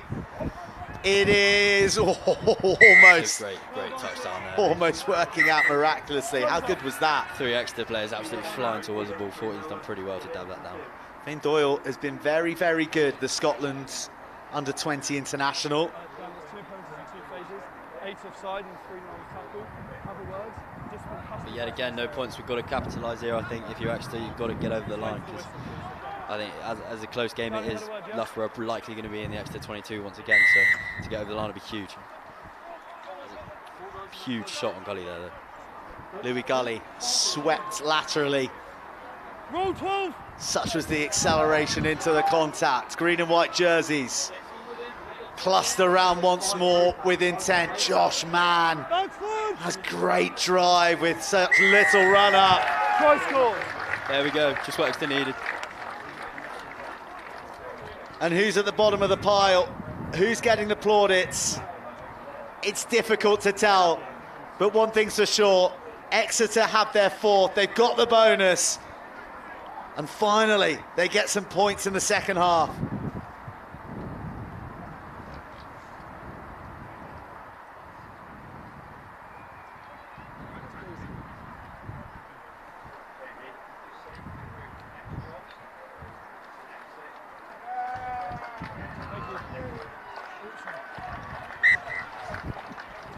Cohen, the vice-captain, makes no mistake from in front of the uprights, and Exeter have a 10-point lead.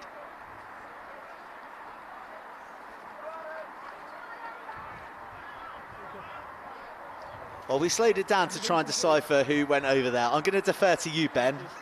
Yeah, I'm going to say it was a forward. Yeah, a lot of green and white there. That's what you love to see.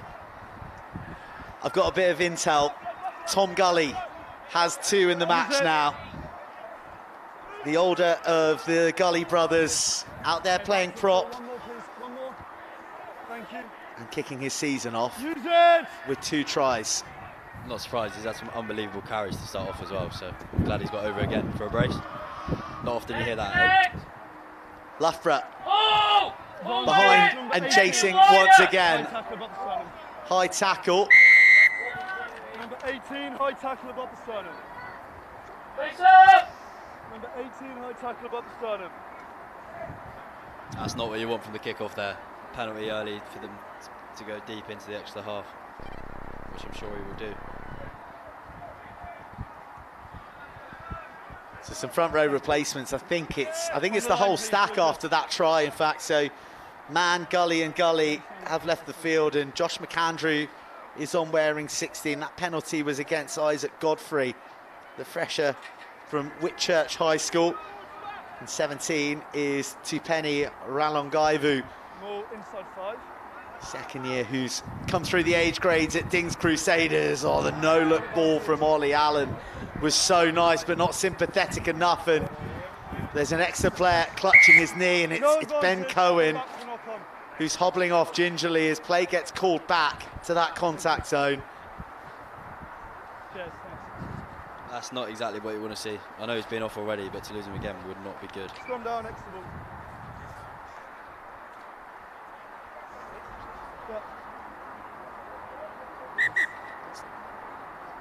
First down from each side, time off. Hey, it'll be a scrum restart, and sort of funny second half so far, sort of lacked a bit of rhythm. It's one that Exeter have got the all-important, well, only score of the half, leading by 10. Like, where do you think that both these teams' heads are at with 20 minutes to go?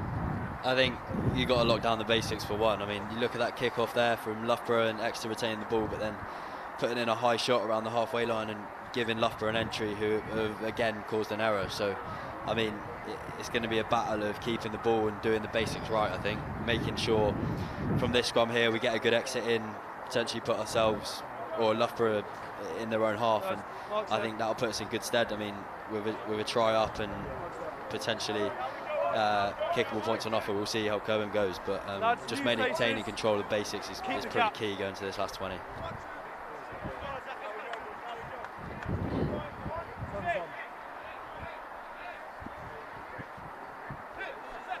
Turned out to be a perfect day's conditions for rugby, hasn't it? I was about to say, looking at the forecast this morning, you would not be expecting it. It's gotten a bit blustery, but that doesn't matter, I think. It's dry, the sun's out. I don't think the ball will be, but we'll see. Off goes Kane James. Slips it away before he gets clobbered.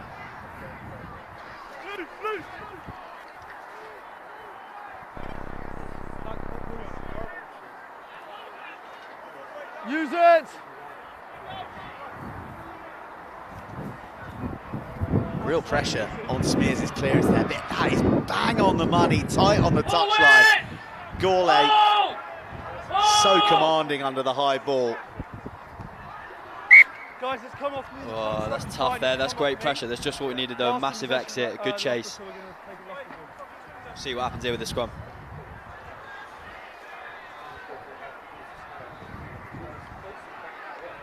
It's come off me, last possession with Loughborough, lost the scrum. My bad. Yeah, that's fine.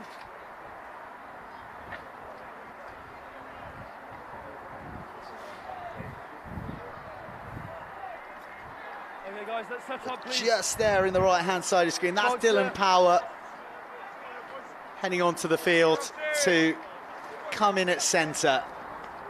A man who started at 12 in the final at the StoneX. Bristol contracted from Western Supermare. Does he still live with Ross Vincent? Yeah, I believe so. I think Rossi was actually trying to get away from it at one point, but they've stuck together through thick and thin. But they'll want to make an impact on this game here, hopefully with a massive shot to start off. Nice play by Loughborough. Exeter gets sucked in and Finn Doyle's away. He runs with real confidence, real purpose, and Eckersley meets the might of power.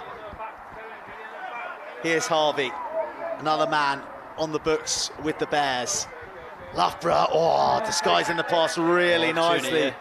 But Oren Murphy, not a match to the fizzing ball. Gourlay spun on his heel. Oh! The mightiest of 50-22s.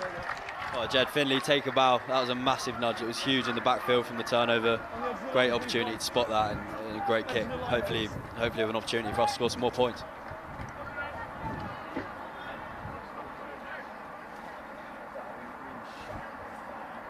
Josh McAndrew is on the ball there. He's a man that the internet will remember. Reece Malone will certainly remember from him steamrolling him within seconds of coming on. He is a supremely powerful runner.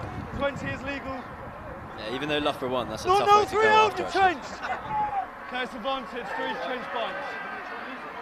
Penalty advantage. There is penalty advantage for Exeter here. It's all got a bit stodgy in the 22. Smears looks to wriggle free. Yes.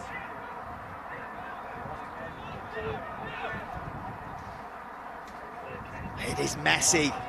Just a cluster of bodies throwing themselves into the action. Smears to the centres, to Lilly. Lilly still fighting, thrashing his way to a couple of metres short. Durrell, already a try for the captain. Now Finley shapes the pass but goes it alone. Begging for it same way. New So walking. advantage, roll away. Loughborough under immense pressure. Exeter go short again. They reach. Yes! They stretch. That's huge from Godfrey there. They fight their way to the floor. And it's try number 5 for Exeter. Absolute mammoth of a man flies over. Isaac Godfrey there, huge score. The backs were walking it as well, so I bet he's glad he's got that one down. Isaac Godfrey on BSR debut as a fresher follows in the fated footsteps of the likes of Chris Schunzer and Awesome James, who've both come from Whitchurch High School, and he makes his mark on the scoreboard here today against Loughborough. Didn't look too satisfied. I'm sure he's happy inside, but we are allowed to celebrate Isaac.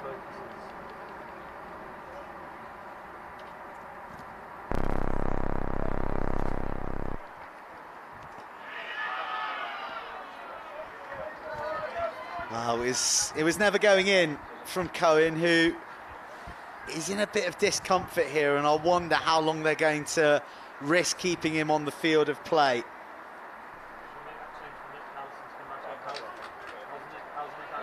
Yeah, just Isaac on the carrier. He stayed on his feet for long enough and just got the ball down. Cohen was actually probably pretty happy not to get the ball, probably couldn't walk it over himself, but that's a huge score there, huge score. Use it! 20 lost! Okay, back foot. Yeah, agreed. Oh, that's another good kick from Will. Beautiful transfer. It was seamless to Mail, the number 8, charging through, awkward ball for Eckersley, who shifts it back to Mail. Harvey's on the shoulder, question marks over a forward pass. Forward, that is the question. There's an unbelievable bit of interplay from the winger and the 8 on the edge there, but question marks over the forward pass. Huge question marks. Well, the try has been given. It was a sweeping move that all started from the sleight of hand of Elliot Gourlay. Wonderfully worked. The question mark in there around about the spot where the conversion is coming, but Loughborough doing exactly what they needed to do, responding instantly.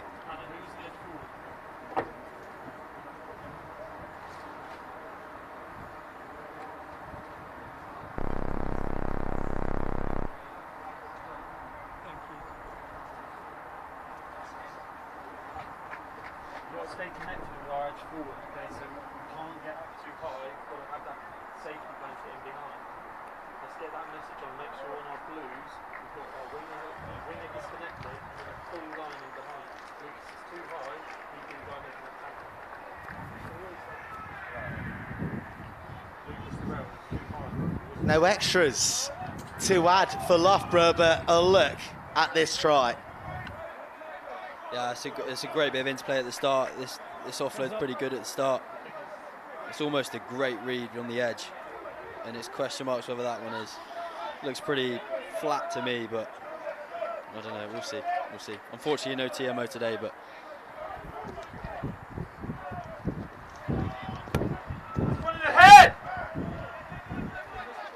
That's a great kick to start the kick off. Hopefully pin him down there. Theo Mail, who made the burst off the pop from Gourlay, secures possession for Loughborough, who really did need that score. They're back to within 10, having trailed by 15. Clearance gives a bit of breathing room to Loughborough, but it is back into Exeter hands. McAndrew.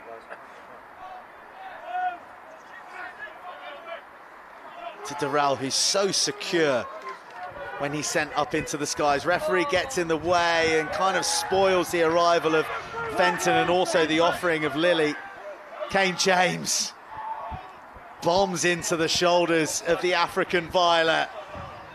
The intensity relentless. Good read coming from Loughborough, but dancing feet almost undo them. Maybe just one too many. Maybe just one too many. We were creating so much pressure on top of them with constant carries, but potentially a bit of cramp as well. I know that feeling way too much.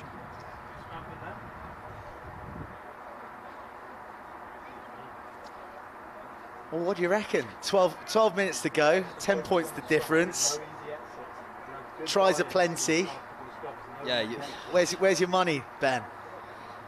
It's got to be with Exeter. I mean, the pressure we've put them under, especially in the first half and this second half, I think if we can do the basics right on Exeter and keep them in their own half, then they can't score points. So hopefully we can maintain that and just make sure these errors kind of cut them out.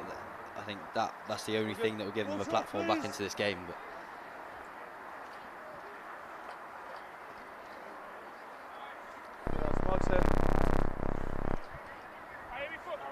Well, one thing that these two sides seem to innately have within their DNA is that they never know when they're beaten, particularly when they face off against one another. There was the extra time final 2 years ago where the flawless kicking of Charlie Titcombe and Harry Rowson's late score dragged them back at the brink before Tom Cairns' try settled it for Exeter. This year, it was a hat-trick for Benji Jocelyn to almost mount the impossible comeback.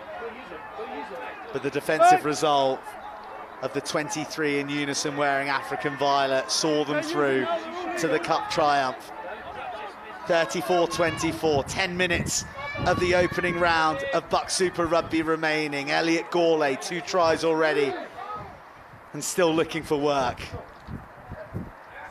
Important boot flung out. That's not bad D there. They're forcing stuff, looking to kick on the edges, Loughborough there, so not bad to shut them down. Same again here, big defensive shot needs to go in.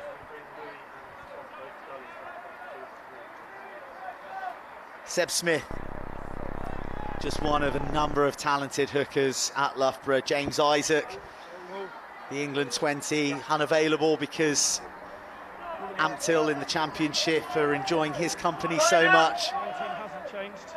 And another England 20, Ollie Allen, is poised and looking ready to box to the skies, but he's now been embroiled in that driving maul. He has to shift his plans as there's bodies in the way. What about that for a carry from Eckersley? Ollie Allen getting flustered, but back on the ball and driving the tempo. Long, fierce ball that remains flat. Sam Kildan, deadly in open space. Elliot Gourlay for a hat-trick. But a forward pass called. The wind of Topsham, eh? It will get you. It will get you. Okay, forward pass. For all your money, you thought they were in there. My bad, he had a better view than me. Here it is. Ollie Allen back on the scene, and this is the long ball coming up now. You be the judge. Oh yeah, he started on the 10 metre and it's gone 20, 30 metres ahead of him, so yeah. 20, we'll call it that. 30 metres. Yeah, not being biased or anything, just, you know, say how it is. For me, the player was onside, he was on his feet. He was onside, and he was on his feet. We've got to pause for some attention for Tupeni Ralongaivu. And we're also seeing Isaac Godfrey and Josh McAndrew leave the field, so guys, stay legal under pressure. just taking a look at the front rows to figure out who's back in there. Presumably Louis Gully and both the Gullies back in and there. Tom Gully back on, having sucked in a bit of oxygen on the bench, and back in for the final 8 minutes or so.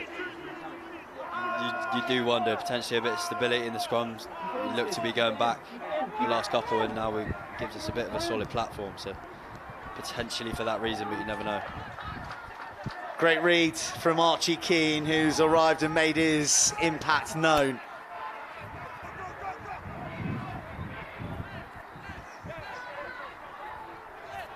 Smears, winds back right. Kane James, he looks to dart through the gap between the two defenders. Numbers here for Exeter. If the hands are up to scratch, a miraculous pickup from Dylan Power. Away! Exeter sensing a score now. Majors close out the match. The dummy is soft shoulder, but no one there for the offload.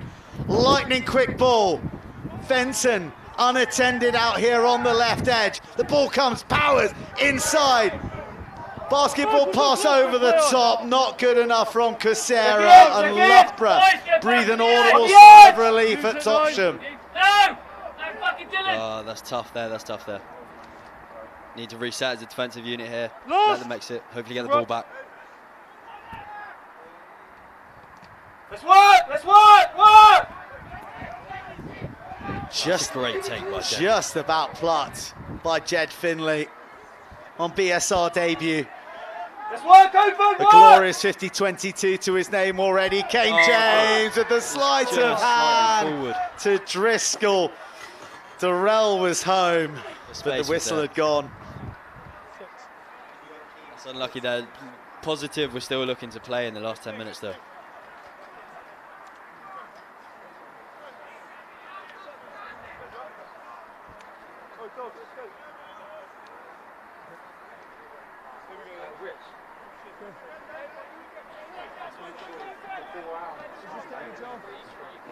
Okay, let's play that. He's just getting a job.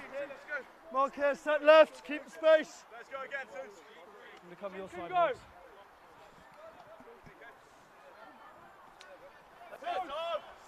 Keep the gap, keep the gap. Coach! Bind! Sit!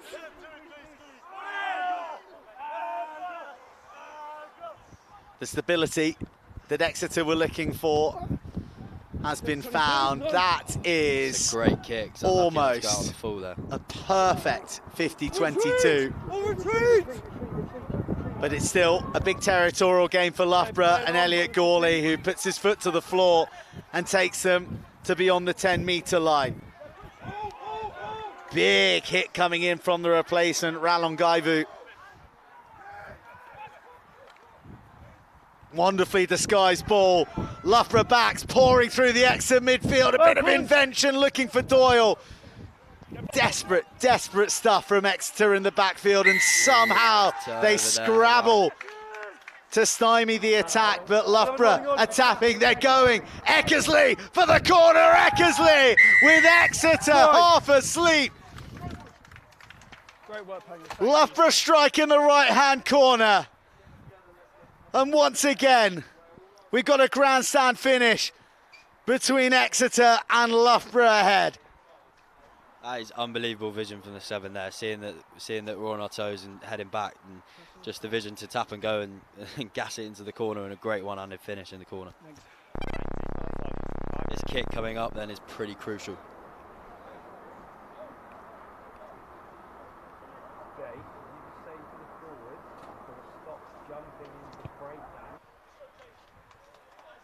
Oh, and he looks like he's nailed it as well.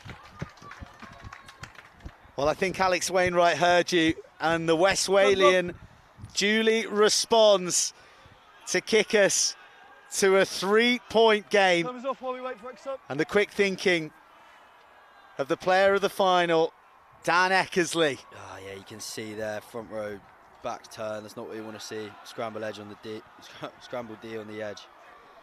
Likely offside as well. So it's good vision from Exley there, scoring the corner. Makes it a tight finish. Okay, time If is that on. proves to be significant, I think either way, you maybe don't want to be in the Exeter University changing room when the coaches have their say. Ed Harvey almost collides with Mayle, but just about manages to resource the kickoff. Exeter sense a turnover, and they've got one. Durrell on the outside arc, sells the dummy, looks to free up the hands, but gets dragged to the floor. Exeter, if they score now, the game is done. Smears looking for big runners, finding one in Finlay.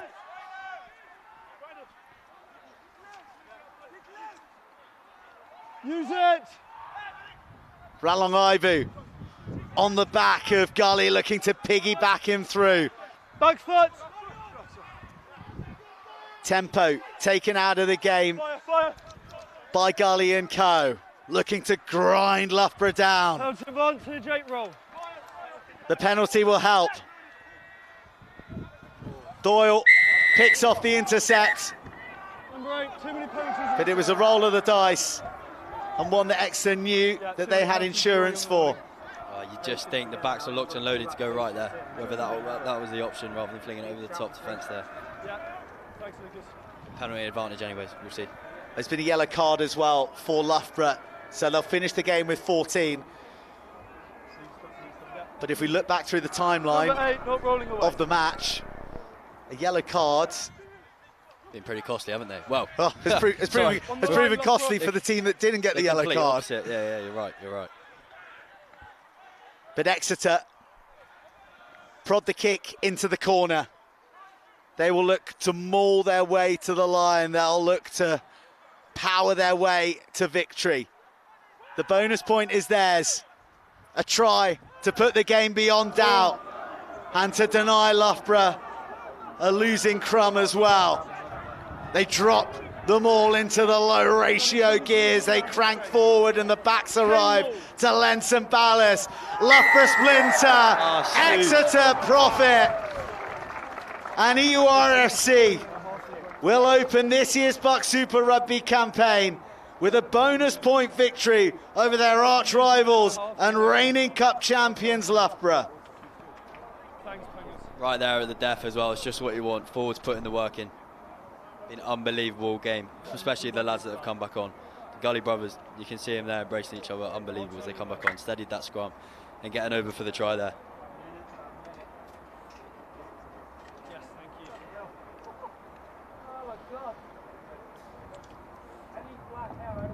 Conscious of his brother having full bragging rights, Louis Gully was the man at the bottom of that. So a hat-trick of tries for the Gullies, 2 for Tom, 1 for Louis. Not a bad day out. Mum will be happy.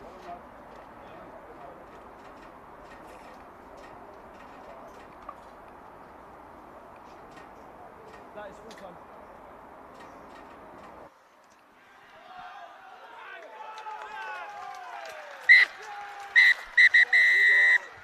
Nick Allison sends the conversion home. Well played, Lucas. And it's not a league decider, it's not a cup final, but it is a piece of revenge exacted by Exeter upon Loughborough to open the BUCS Super Rugby campaign this season. The African Violets and the green and white have gone to war once again. They've gripped us till the last blast of the whistle.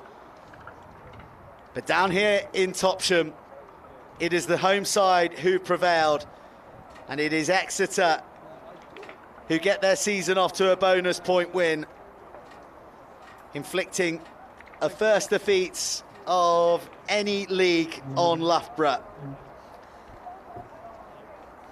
A shape of things to come for the season ahead.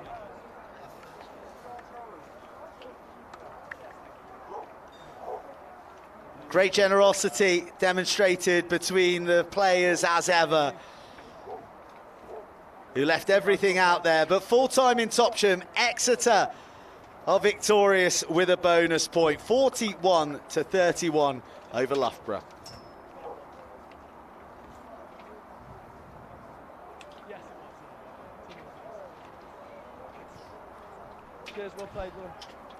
What do you make of that, Ben? Fine match to kick things off, and really Loughborough, you have to feel for them not getting a losing bonus point, because it was in the balance right to the very end. Yeah, I feel like that's a statement to come out and put 41 points against your arch rivals at home and at Topsham. I think Loughborough will be a bit disappointed not to get another losing bonus point there, just because of that extra try, but I think they can be pretty proud of their efforts. It was a pretty physical battle today, the two forward packs prevailing, as you can see, and I think there's some unbelievable performances out there from both forward packs. But yeah, I'm glad the weather held off in the end and made it a bit of a spectacle rather than an absolute sludge fest. But it's been a great day at Topsham, and we'll see some highlights now, I'm sure. Well, it's a bit of a demonstration, this try, of the kind of attacking adventure that courses through the very soul of BUCS Super Rugby. Backs and forwards handling in perfect unison, and at that stage followed by this bit of opportunism from Dan Eckersley, set the match up for a famous comeback for Loughborough. The touchline conversion was exquisite, but Exeter, to their credit, and to their credit numerous times throughout the match, found a way to come back just as the momentum looked to be shifting away from them. They didn't surrender the lead. In fact,